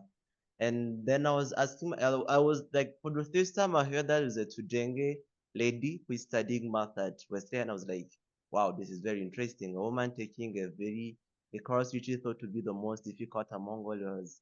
That was absolutely interesting. And my question is, like, you as a woman, how, like, did you like face these, I don't know if I would call it a stereotype, or like this conception behind the thing that women are not made or don't fit for math or science classes or course. Fortunately, I would say that like throughout my education journey, I was always encouraged. I started my education journey with my brother who was older than me, and my parents were always like encouraging me. And when I always had a good relationship with my math teachers and my math professors when I went to university. So for me, I never felt a stereotype as a woman, but I felt a stereotype as a Black person when I went into the States. And that's really, really huge because when I was here, I was a very confident person. But when I got into the States, especially because of that thing of, oh, I didn't hear what you're saying, please repeat yourself. That kind of like made me quiet into the classroom space. So I'll be like keeping my questions for myself, maybe like go to office hours sometimes. And if I go to office hours and the professor is kind of not understanding me very well, I'd like not I would like stop going. So that was really really difficult for me. And also like I would like share my plans with my friends. For instance, I tell them, oh, I'm applying for a PhD program and I got accepted, and they'll tell me, oh, Christa, or if you can't make it to PhD, you can just do a master's. Like there's this stereotype, like especially around Black people. I never felt it as a woman, maybe it's there, but for me it was more like as a Black person when I was in the States. Yeah. My question goes to Christa. Yesterday, we watched a video on YouTube with my classmate. It was about Tujenge, and he was saying that before you coming here, you wanted to be a doctor, and then you switched to be a mathematician and to be a teacher specifically. So, as already said, here in Burundi, many young don't want to be a teacher. Why did you wanted to be a teacher, and what pushed you to be a teacher? And I have a suggestion for Junju. I think many girls don't only miss classes just because they lack pads. They are also the periods are more painful. So I just want to ask you if you can maybe think about solutions, if it's medicines or a ways to help them to make the period more period not more painful than the normal one. Yeah. Thank you. Okay, so when I came here, I wanted to be a medical doctor, and but like when we started college application, like thinking about college applications, I realized that like pursuing a medical degree in the United States as an international student was not really a realistic option. And for me, I like to be realistic. And also like I also had a passion of teaching. I enjoy teaching. And also like being in Tujenge really helped me to really see my education as a way of kind of bringing tangible solutions to some of the problems we are facing. And for me, it was mostly like giving hope to younger people, because I believe that younger people are the ones who are going to bring those solutions that we are dreaming about. And I had the community service project, which was about working with students who were preparing for the national exam. It was one of the beautiful experience I've ever had in my life. And I was like, this is my home. Yeah, so yeah.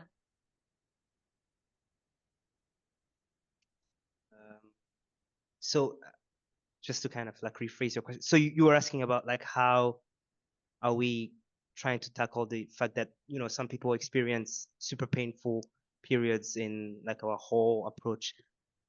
So we don't really get, more on like the medical thing, we don't really know how to tackle the whole thing, but we try to get at the social aspect of like how painful, the whole period experience can be for some people. And yeah, we're just trying to really combat the stigma, the social stigma around menstruation, and it's something that people don't really talk about. And I remember in high school noticing every once in a while, not even noticing, but hearing about like, people going to school, but they're experiencing like excruciating pain, but they have to be there, but they can't really communicate it out. And I think that's something that we need to address as a society, like really give the floor to people to be like, yeah, I'm going through like super painful periods, and I might need help on, XYZ, getting painkillers or something like that. Because it's something super important. We wouldn't be here if somebody had not menstruated, right? Somebody had to menstruate for us to be here, whether we want it or not. And I feel like that's something that we really need to address as a society, and at least, try to make sure that people don't feel ashamed of going through something so important. So yeah, as for the more physical and medical part of it, because I think there's a medical term about like super painful periods. Yeah, we the whole approach that we have in mind right now, at least like we weren't expecting, we haven't really interacted with the participants fully yet, but the whole idea is like, yeah, we're gonna try to make sure that, there are kind of resources that we might leave, or like make sure that at least like if they're non-existent, the community centers that we be working with should start thinking about like, oh yeah, we should make pain killers available just in case somebody's going through a lot. So yeah, that's kind of at least the one remedy that we have in mind right now. But hey, we don't know, maybe someone in those community centers might be like, yeah, we should do this, with this, I don't know, there are a couple of right now clinics that are called like friends of teenagers. It's something I didn't know was existent, but apparently they're kind of going through a whole kind of like I don't know, training, I would say, with medical experts, where like they train them on specifically like health issues related to adolescents and stuff. So we might go through that path or not. So yeah, that's something that's kind of open. Yeah. Hi, I'm Rosine, and my question will be for Jonjo. Uh, I I got the opportunity once to meet your team, and the thing that I really liked with the team was like they were teaching us about sex education. And since I was participating in the summer program of girls, young girls, they were more like, you should affirm yourself. Don't be like, don't be afraid. Express yourself. If this is happening, if you have period, don't be afraid. Just say that you are like a normal person and stuff like that. And I was asking myself, like, if you are working in the sex education field, what are you doing with like the fact that till today we are having many girls who are dropping out of school because because of pregnancies and stuff like that. And yes, we are teaching people to affirm themselves. And we know that abstinence is not that thing here, and that this is what they teach. And how do you approach those kind of issues? Are you kind of like advising them to do the family planning thing, or don't you feel like you are conflicting yourself with the program, the actual program we are having in Burundi? So how are you dealing with the fact that we are still having girls who are dropping out of school? And how do you approach those kind of things since you are just working the sex education field? Yeah, I mean, that's a great question. So I would say one thing. So usually when we work with the organization that had organized the whole thing with young girls, like they specifically ask to for us to kind of help facilitate discussions about women empowerment. So that might have been more like the perspective that, you know, sex ed was taking on that day. But typically, like, we just, at least to my knowledge, we try as much as possible to just leave the floor to participants to just talk and see. Because sometimes, let's be honest, there's a culture of silence around a lot of subjects in Burundi. And also kind of more like, okay, when you are talking about something, people expect you to just lead, and they're gonna be like, okay, yeah, whatever, you know, sure, and not participate. So we really try to push people to, like, yeah, talk, you know, affirm yourself, say something. So yeah, that's the number one point. So that could have been like a context specific type of thing. But yeah, that's actually something that is super heartbreaking, hearing that there are a lot of girls who drop out, you know, because of teenage pregnancies and other life circumstances. And honestly, like, I don't know, like, my whole perspective, I'm gonna talk about my whole perspective, not the, you know, APM perspective on the whole thing, but I feel like we really need to, there are a lot of root causes to that problem, but we really need to start those community discussions about why, you know, people drop out of school because of, you know, teenage pregnancies and stuff. But also at the same time, like, you can't have those discussions if you don't let people express themselves fully without the threat of, like, oh no, just because I'm a girl, like, I don't have a word or anything about it. So I feel like those two things can be true at the same time. Like, you can tell people to be assertive about what they want and what they aspire to be in life, but at the same time being like, yeah, think in a smart way about, you know, don't fall into weird traps, because, like, it can happen. But yeah, I don't know if that kind of addresses the whole question, but it's like, it's a really difficult social problem that I don't think I would even come up with a solution by myself. It's like a community thing that we need to really start working on, right? I mean, I don't know if everybody feels the same way about it, but like, I'm of the opinion that even though community discussions can be long and super difficult to deal with, it's worth having those discussions, because, like, what's the whole point of just, like, living in a space where, like, everybody's just, you know, acting in a sheep-like manner, right? Like, let's just talk. I mean, we are animals with speech. Let's use that speech to have important discourses about social problems and try to make life better for everyone.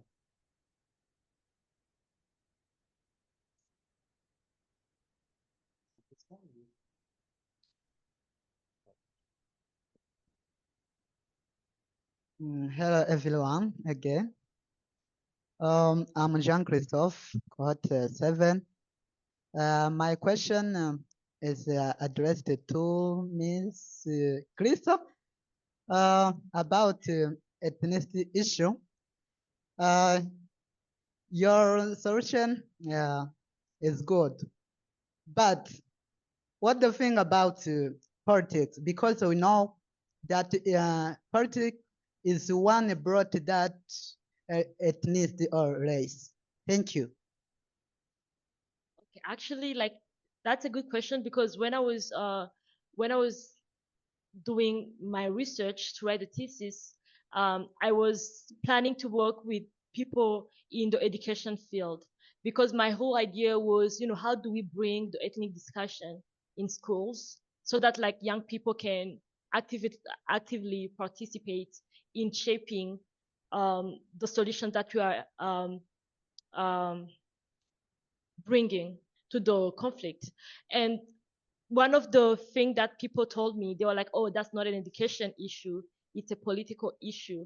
And in Burundi, if you are touching politics, you are really playing with fire.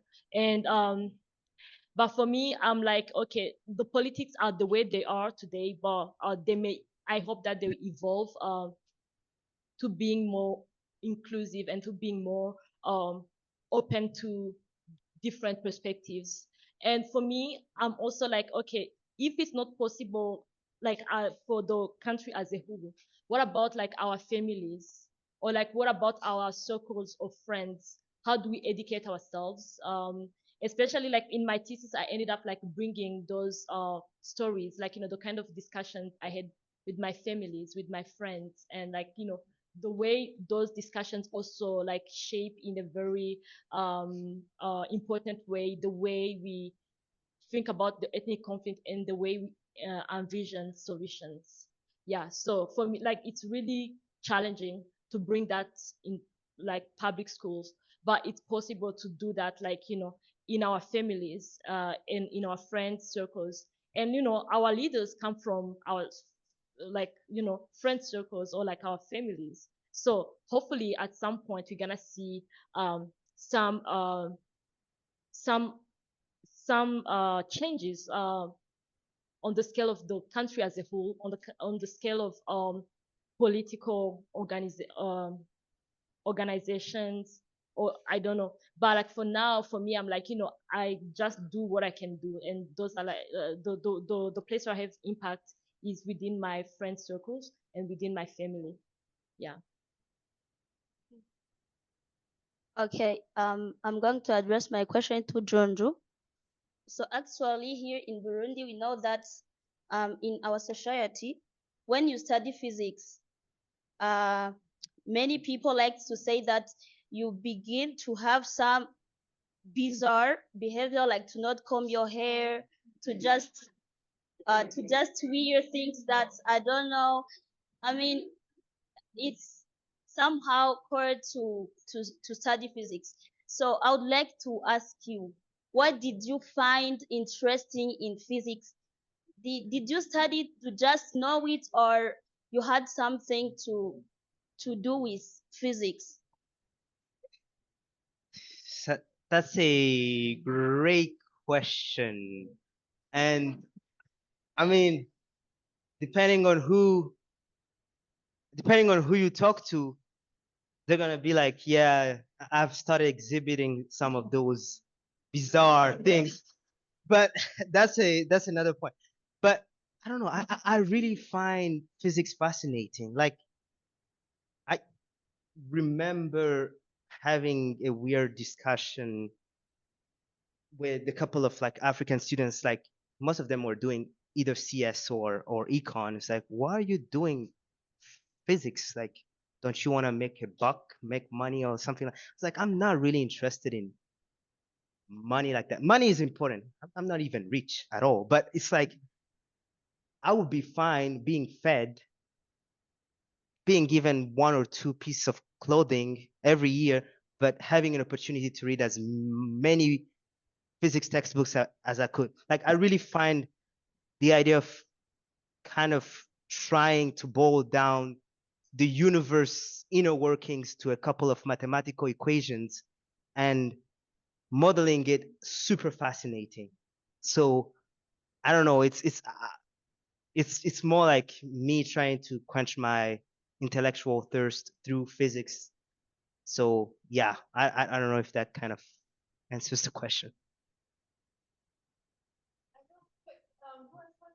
Yeah.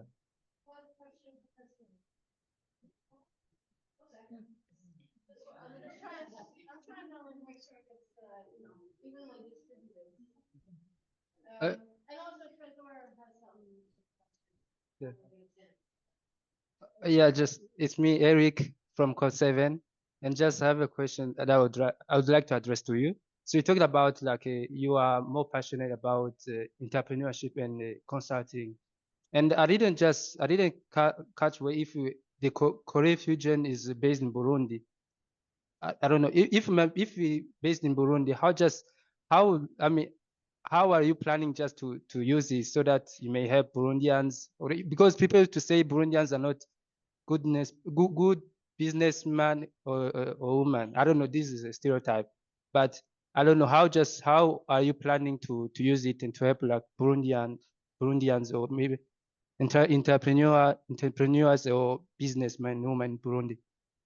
Okay, thank you for the question. And as I told you, um, let me explain this way. You see, the same way you can have classes online, you can have a professor from the US teaching you. It's how the company works. Many of the companies now are going digital. They are based like remote, you can work from anywhere. So that's how I work with the company. It's based, as I said, in San Francisco and Mexico. But again, the projects we work on are from different countries. You may find ourselves working on projects in Kenya or Morocco, South Africa, or Ghana, but it's just based on some bench of research you do and probably interviews you do. And those are the things you can just do over a Zoom call. And if it's required to travel to meet the client, you can still travel to Kenya or Morocco to go meet the client. And about using it to impact the community, there is one thing that I noticed when I reached here. There is an application called LumiPay. I don't know, many use it here. And you can see how easy it is to just buy something. Like, consider now, like security-wise, you can be walking around with, let's say, 2 million. You are feeling like someone's going to rob you. But if you have it in your phone, you get lost, but still the money is there. So it's more of improving. I would also share about how, like in the US, that's what I like it. The system there is, as well as it's called Zelle. It's very easy to pay. I think it's even free of charges. But here, it's still expensive. You're not going to tell me to pay with Limi Cash when I know that I'm going to pay a lot with that money to just for the seller. But those are probably some of the strategies that maybe the company can work in if they ever get contacted to give like some consulting advice on how they can use the services. But it's more of, it kind of opened my mind to see how in different countries that I have been going through, they deal with payments and how easy it is to make it like life easier. And the same concept can be applied here.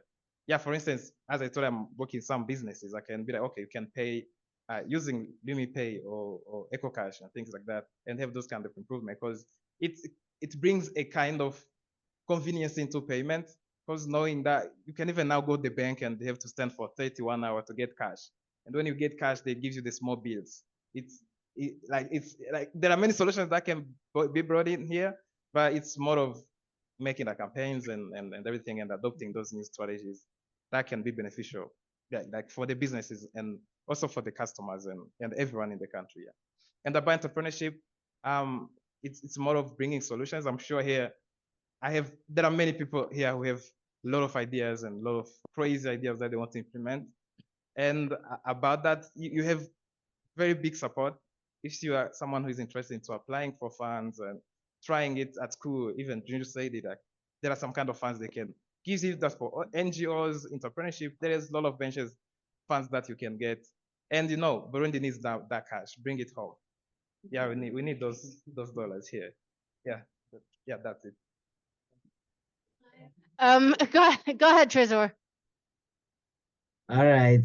I just wanted to highlight some of the amazing topics that have been discussed by Junju, Crespin, and Christa. Amazing job, guys. Now I'm jealous. I wish I was there. So some of the things that they touched on is the cultural silence in our country. It's one of the major things that is holding us back. There are so many things that we need to bring up to the table and discuss and voice out our opinion and our perspectives. Someone asked about the sexual health education and teenage pregnancies. As Junju highlighted, it's a complicated issue that has a I would say multidimensional causes. But one major issue I see in our country is that, okay, mainly in Africa, is that women, they are the one who carry all the burden when it comes to pregnancy or sexual transmitted disease. So most of the time, my question is, what are the ramifications when it comes to teenage pregnancy? What are some of the ramifications to men or boys who impregnate women or girls? Because in as much as we're trying to find a solution, we have to educate with the men, the boys, because they are not impregnating themselves, the girls. So my suggestion would be that in our project, any issue that involves men, most of the time you realize that we, the men, are the ones that are causing it in most times. That's so. Hey, we live in a patriarchal society, right? So yeah, sometimes it's really kind of difficult to. I've had a lot of problems, kind of, you know. It kind of comes with the territory. Like we are trying to work on combating period poverty and stigma as men, for instance, but you know, we get kind of ridiculed, and it wasn't just me, like, but a lot of men in APM, and it's like, come on, guys, like, you know, you have a mom who experienced that at some point. You probably have sisters. I'm not saying like, oh yeah, you have whatever that should kind of push you to think deeply than that. But I feel like we have a brain and we should think deeper about like all these problems and what are, you know, the consequences on the economy, for instance. I mean, when you have people missing what, three days of school every month and probably more, like what's going to be the consequence on the economy? Or like if you have, let's get out of like the school setting, even the economy, like in any field of, you know, work, women missing days of work just because they can't afford or like they can't really deal with their period in the right way. Like I feel like that should be kind of concerning from any perspective that you take on societal life to a certain extent. And so the whole goal with mostly the project that we're trying to kickstart is, you know, bring some boys and men in the conversation and hear at least what they have in mind. Because like sometimes you just have to give people an opportunity to talk, and you know, things can work from there, and people like start realizing like, oh yeah, I had a lot of misconceptions about things, and I should definitely learn from XYZ about these topics. And yeah, just sometimes it's just, you just need those discussions. And I'm hoping like, as Christa pointed out, like, yeah, we need to discuss about a lot of topics in Burundi, definitely, unfortunately. But yeah, so that's one of them, and it involves everybody and men, and sometimes just treat people with grace and kindness. Anyone, men, women, any identifications. Yesterday we had a discussion with the Ininga News class, and we're just trying to analyze the ongoing situation in Burundi, the scarcity of foreign currency, which is causing, everything going wrong way. And like we're just actually specifically touching to the diaspora community as part of it. If there is if there is anything, anything you could help with, like, because you guys got the opportunity to go to the other side of the world to learn many things, you have so much experiences, and maybe there is something to say that, he is like the solution to these problems. And even your projects, it's all about leadership. You try to identify a problem and address it. So I wanted just to hear from you, what do you think should be done to the ongoing, like, to this problem the country is facing now, and what do you think you could help with? Yeah. That's it. Thank you. Interesting. I think. Yeah, I mean, I- as the for- diaspora, of course. Okay. Yeah. What I would say about that is I'll first start by how probably I'm affected by that. Because as someone probably doing some bunch of businesses here, you can see, let's say you don't have electricity, how are you going to have customers coming in? And some of the solution will be like you can buy solars, you can do this, but who can afford that? That's a big issue. And given the thing about maybe not having enough dollars here to maybe to buy things from outside, what I would maybe say is going back probably 2 or 3 years ago, why wasn't that issue there? And figure out if there are some political issues that were there. And maybe there is someone who was providing those and then it's no longer there. Let's say maybe partners, there were kind of partners that were doing so and work on that. I'm not really into politics a lot and I try to avoid it. But unfortunately, you find it wherever you go. And we always like have comments over that. Me, I would say probably going back and thinking of strategy, let's say between Burundi and Rwanda, it's close. Working on the partnership part with different organizations and have like a good cooperation between them probably might help. Because we've seen that probably in the past and some other bunch of countries.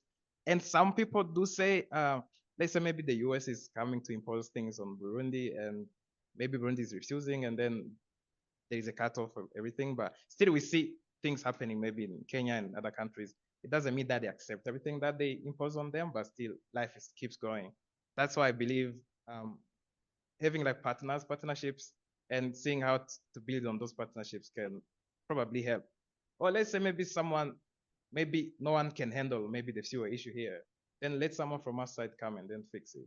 But again, the system has how it's built, and I don't think that I'm here to change it. Sure. Okay. So I don't know a lot about econ, but I mean I'm just gonna base my kind of like perspective on at least what I know. I'm not an insider or anything, but at least from my perspective, I think there are a lot of problems that needs to be addressed in terms of like transparency and effective communication. Because like sometimes some decisions are taken just like that with no like plans. I mean, I feel like it. And it's just like people are gonna deal with the consequences as opposed to like that should have really been studied and thought out well. And I think that is more a question of like transparency. Like, you know, some parts of our society works in a certain way, and that shouldn't be the case. At least that's my opinion on it. I think there should be a degree of transparency and effective communication. Kind of like, why would you, if there's one, problem, point out 3 different root causes that do not make any sense? It seems like sometimes the whole political machine is weirdly functioning and discombobulated. And I think we need to, I mean, I don't know, whoever is in charge needs to believe that, Burundians are smart people. Just communicate more effectively and be transparent about everything going on. We are a democracy as opposed to our friends up there, who are apparently a democracy. But at least like, if we're a democracy, let's be transparent about things. But I don't know how to fix the whole fuel problem. And I don't think that there's a single person who knows it. It should be a community thing going on. But like, yeah, I believe that we need to really tap into people's knowledge and abilities. I feel like sometimes we, meaning the whole country, kind of like disregards the potential that people can have in addressing a lot of problems that Burundi encounters. And, sometimes we might need to speak up a little bit more about certain problems. But, that depends on people.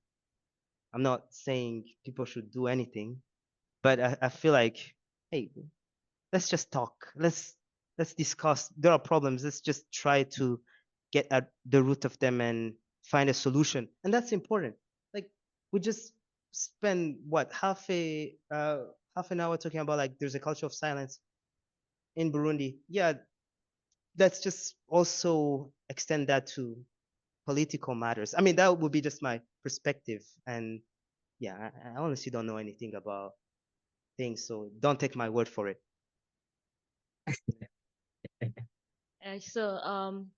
I think that's an interesting question, and like for me, like the way I try to address it as an individual is most of the time, like when you look at a problem and you're trying to find solutions, it's really important for me at least to look at the problem not for a long time, but to like look for opportunities and to appreciate what I have.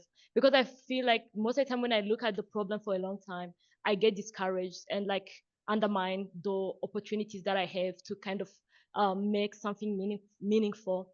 So for instance, like for me, like you mentioned it, I had an opportunity to go outside Burundi and learn from people from different parts of the world.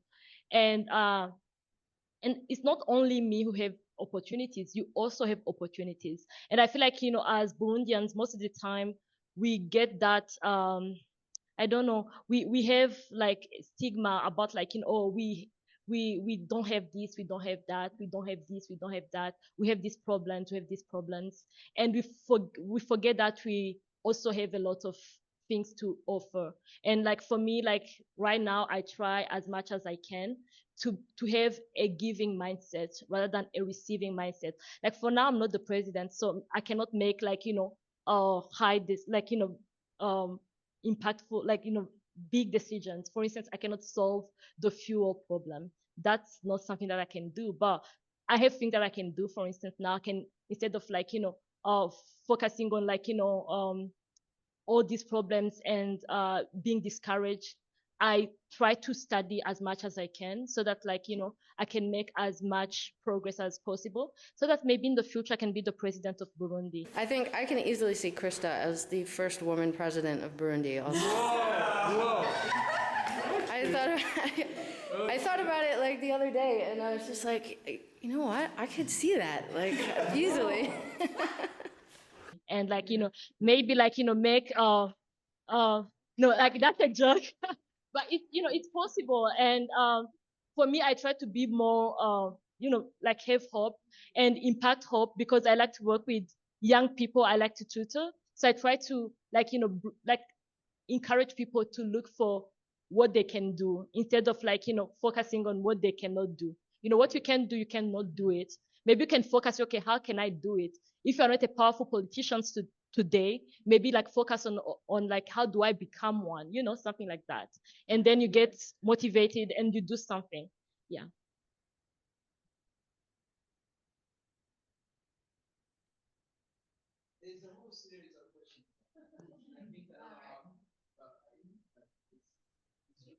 Yeah.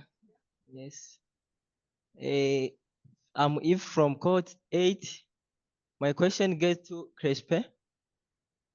I was very interested by your initiative of biogas production. Yeah, because it not only protect the environment, but also it is cheaper. My question was to know some of the challenges that you faced or the challenges that you are facing. Yeah. Okay, thank you for the question. As I told you, we started the idea in 2021.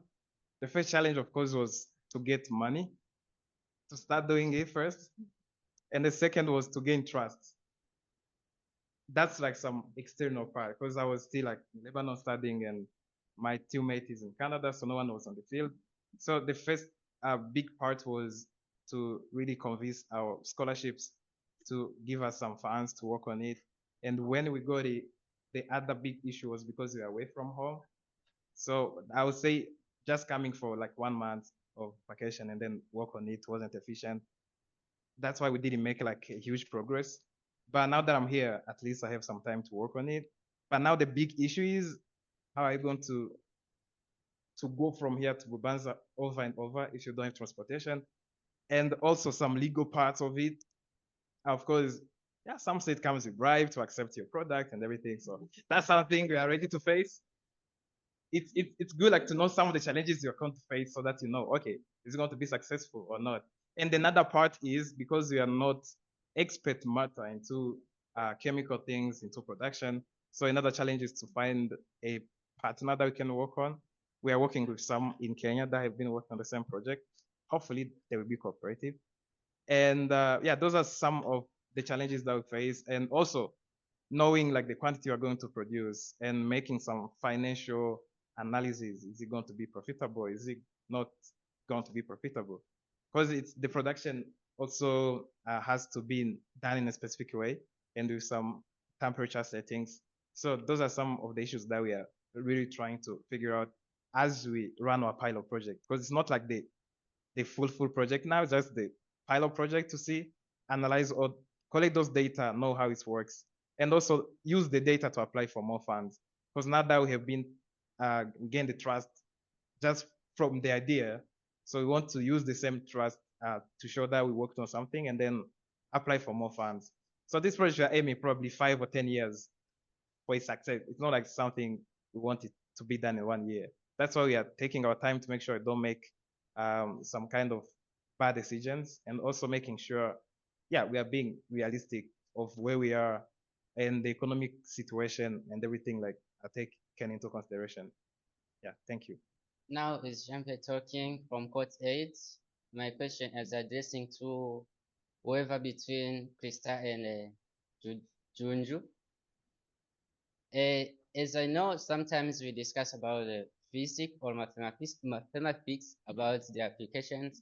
We sometimes discuss that as one of the applications of them is here in Burundi exactly is to teach, to be a teacher.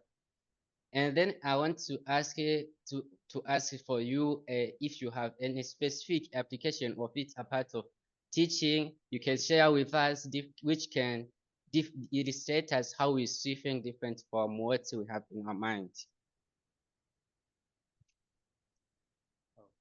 So like, what kind of applications specifically about what we've been, physics. Okay, I mean, I'm gonna take that question like kind of respond it from a historical perspective, I guess. Like, I mean, physics has been at the forefront of like pretty much humankind progress, if you will. Like,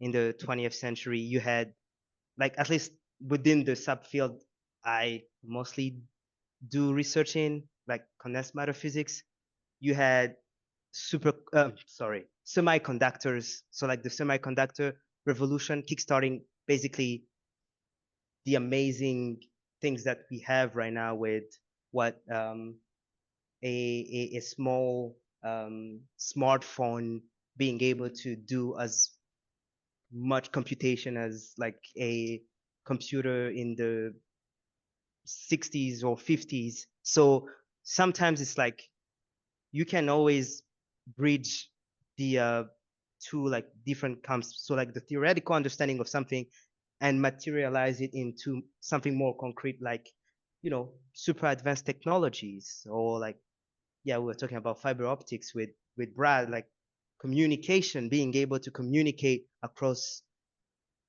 huge distances. So like, yeah, it can be very theoretical, but sometimes, you know, the human mind is amazing. There's always a way to materialize something that seems abstract into something that can be, you know, useful. But also at the same time, like, not everything has to be useful. Sometimes we just need to push the boundaries of knowledge and really be like, oh yeah, now I understand why the sky is blue. Yeah, I mean, what is it gonna change about our existence or our condition? Nothing. But at least, like, I mean, when I learned about it, I was like, wow, that's good. Now I understand something about the world I'm in, instead of like, yeah, I was born and I died and I didn't know why the sky was blue. Yeah, it has to do with Rayleigh scattering. Google it. It's pretty interesting. Yeah, that's a good question, because I feel like one of the main reasons why people don't pursue math, I feel physics is more like better in terms of applications. There are a lot of application for physics, engineering, and stuff. Physicians have made their name as, you know, people who kind of bring solutions to the problems that we are dealing with as humans. But for mathematicians, it's kind of like very abstract. And most of the time, people don't pursue math, not because math is difficult, but because they don't see what to do with it. And like for me, like math is just, and I enjoy thinking about math. And like math is really, I want to get to a point of like being an independent researcher. And there is like something fulfilling about that. But also like it kind of trains your mind to like, you know, think about solutions to real problems also. And also like for math, there's also like, for me, I'm doing like pure mathematics. There's not, you know, things that I'm studying may not have anything to do with the real world. But like there are mathematicians who do applied math and who kind of like do their research. They like inspire themselves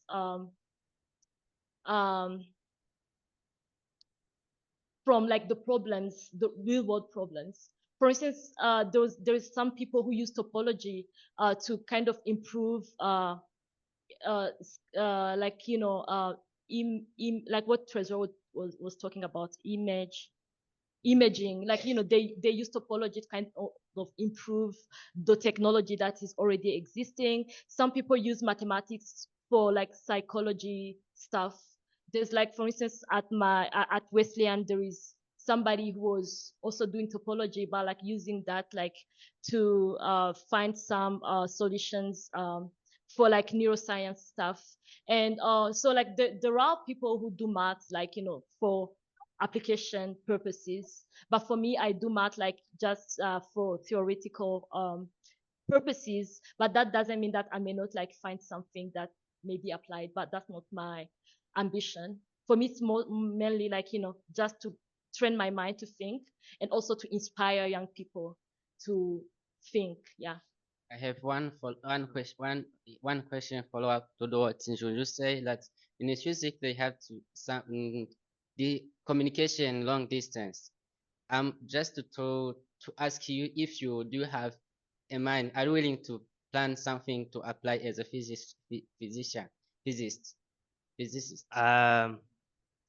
Yeah, I mean, I'm kind of at a transitional year or period right now where like I'm starting to think about like what do I want to do in the future. But what I'm doing right now is like kind of it's kind of pretty abstract, but it has real world applications, mostly like in biology for some reason, because it's kind of like it's related to soft matter, which can be used to manufacture really weirdly intrusive like technologies that can be used in medicine or something like that. But that's besides the point. But yeah, so right now I'm kind of like really thinking about either doing something more concrete related to like metamaterials, kind of like engineering, you know, new age materials, if I decide to take the path of like soft matter physics, or really go into like climate physics, which would be kind of rooted in something that is more concrete. So like climate, you know, climate sensitivity or like extreme events, and trying to understand them and really trying to boil every phenomenon down to a couple of equations and hopefully predict and see a couple of things. And I wanted to add one more thing. So like Christa said it pretty nicely, like about like using your mind and everything. I mean, what makes us super amazing as humans? I mean, there are a lot of things, but it's our brain. And sometimes it's like, just use it. And if you ask a lot of people in academia, I mean, it's a joke running around. It's like physics is applied math. So math is extremely pure in terms of like really pushing the human mind to its limit. But also at the same time, math is applied philosophy if you ask a couple of people. But it's always that thing, like, it's like, let's just, since we're here, let's just use our brain. Let's just push the boundaries of knowledge, and it's worth it. It doesn't really have to have a, utilitarian kind of goal or anything. Sometimes it's just like, yeah, let's use our brain. We have so many connections. We have more. I don't know about this. Probably Brad knows this about the brain more than I do, but there are more neurons in our brain than there are stars in the Milky Way galaxy. Isn't that mind-blowing? So just use it and try to, if it's pure math or philosophy, trying to understand the human existence, it's worth it. I mean, yeah, it's gonna suck when you can't make a buck thinking about it, but like, we still talk about Aristotle, and that guy probably didn't know how to do 2 + 2 or something. I don't know. It's worth it. Sorry, I talk a lot. Sorry? Sorry. I have a... Yes. Okay. My name is Satya. I have a question for Christa. You have been sharing with us your experience when you were at the university, like how some challenges that you faced about how to when you were studying in class. I would like to ask you,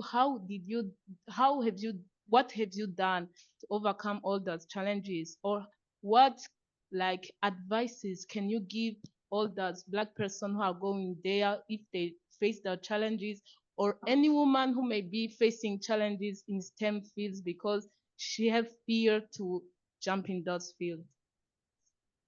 Yeah, so my experience taught me to embrace challenges. Life doesn't have to be without challenges. So challenges are part of the fun.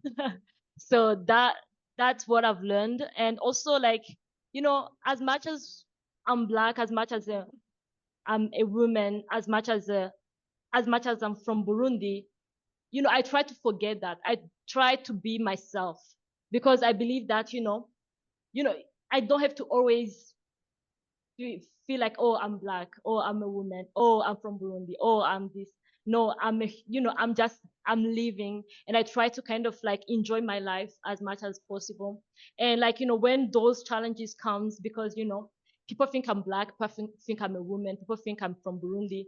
And I think so too, but that shouldn't really be a problem. That shouldn't really, like, I don't know, like, it should be something beautiful, but sometimes people take it, like, for instance, like, if you're Black, people think that, oh, you have so many problems. Maybe you are not fed, maybe you are hungry, and all those kind of things. So you kind of have to know that, those stereotypes are around you, but that you also have to kind of like, just like forget them. Be yourself, You don't have to be a woman. You don't have to be Black. You don't have to be from Burundi. Just be yourself. Yeah.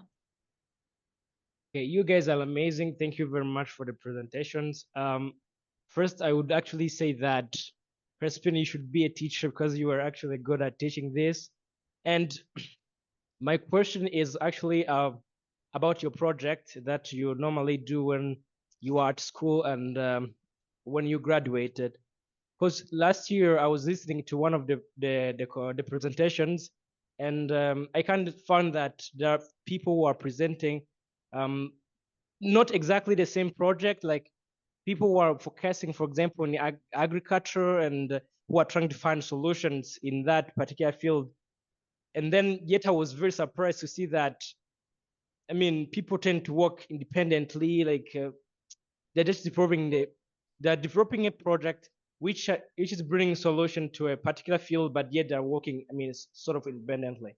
And then the question for you guys is, when you have a project that you are working on, do you prefer to just working it like on the way you view it, or you also, plan or to hope to partner with other people who have been doing the same project?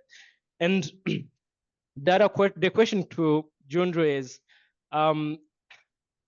okay, you shared a lot about your passion, and I can maybe read somehow your passion about physics in you, and how you vibrated with it. And then The only question I have is, how do you actually find a balance outside of physics? I mean, what do you do and how do you get to enjoy it, since you seem to be a lot drawn to physics? Yeah, thank you. Okay, thank you very much for the question. And I think I would mention one thing that they told me when I was doing my internship is something that when I heard about it, I was like, I'm going to probably make it a motto of my life. And my supervisor told me a team is the one that is going to define your success or not. And of course, as many people say, if you want to go far, you go with others, and you go like fast, you go alone. And when you think about it, especially many of you are going to say, they say you go abroad, you should go somewhere far. Definitely, there are things you can do when you're not here. You definitely need like a team, and a team that you really trust and you want to work with. I was telling you that I had my team with the biogas, but all of us were far, so no one was here like to follow up with the project. And also, another thing that probably you're going to see, maybe if you go to college, you're going to be having like some group projects. And most of the time we had a lot of fights. I think even the last year, we have fight, maybe one doesn't work. That's why you also need to think, which team do you need for this project? Do you just need 2 people or 3 people? Or do you need like 10? But most of the time we used to be like 3 or 4, because at some point when the group becomes big, it's hard to manage. And you just find like you are having like some unnecessary fight. So you have to decide how many people do you need in a team, and also have a diversified like team, because if I'm with Jean-Luc, if I'm doing something, I need to hear from what does he think that I'm maybe overlooking at. And it brings a kind of way of thought from different people. And you, at the end of the day, you find out, wow, I didn't know I could use this in this way. And I'll give probably like a simple example. Matthias here, he is my mentee. And most of the time when we were thinking or doing things, I found myself like, okay, as an industrial engineer, you do things like this.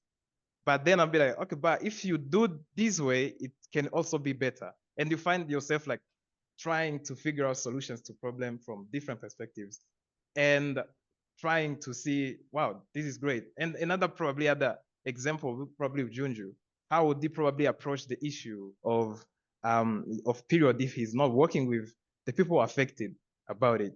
So if you think about it, either you want it or not, you really need a team to work on some things. Yeah.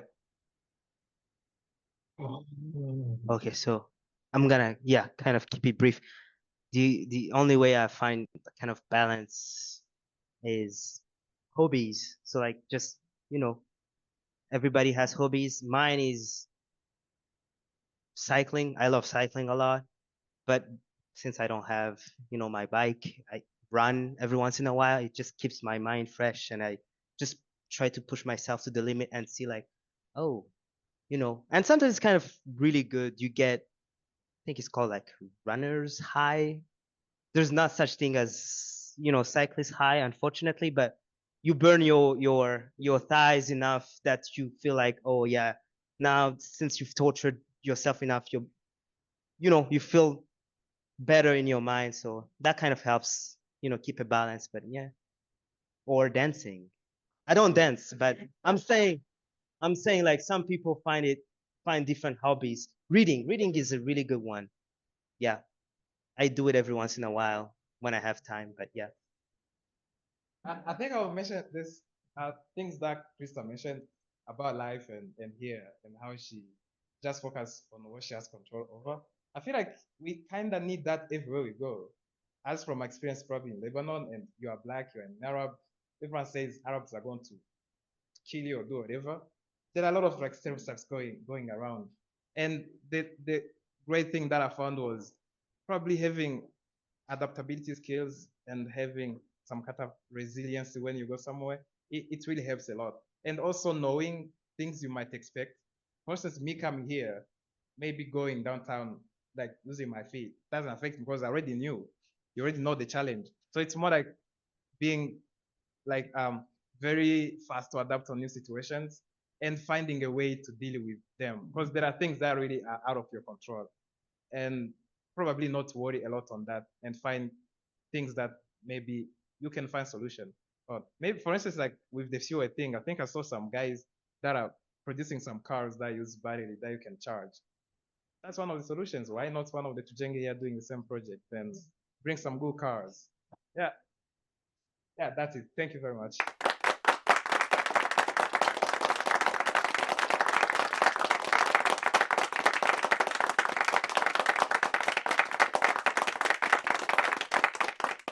Thank you so much, guys.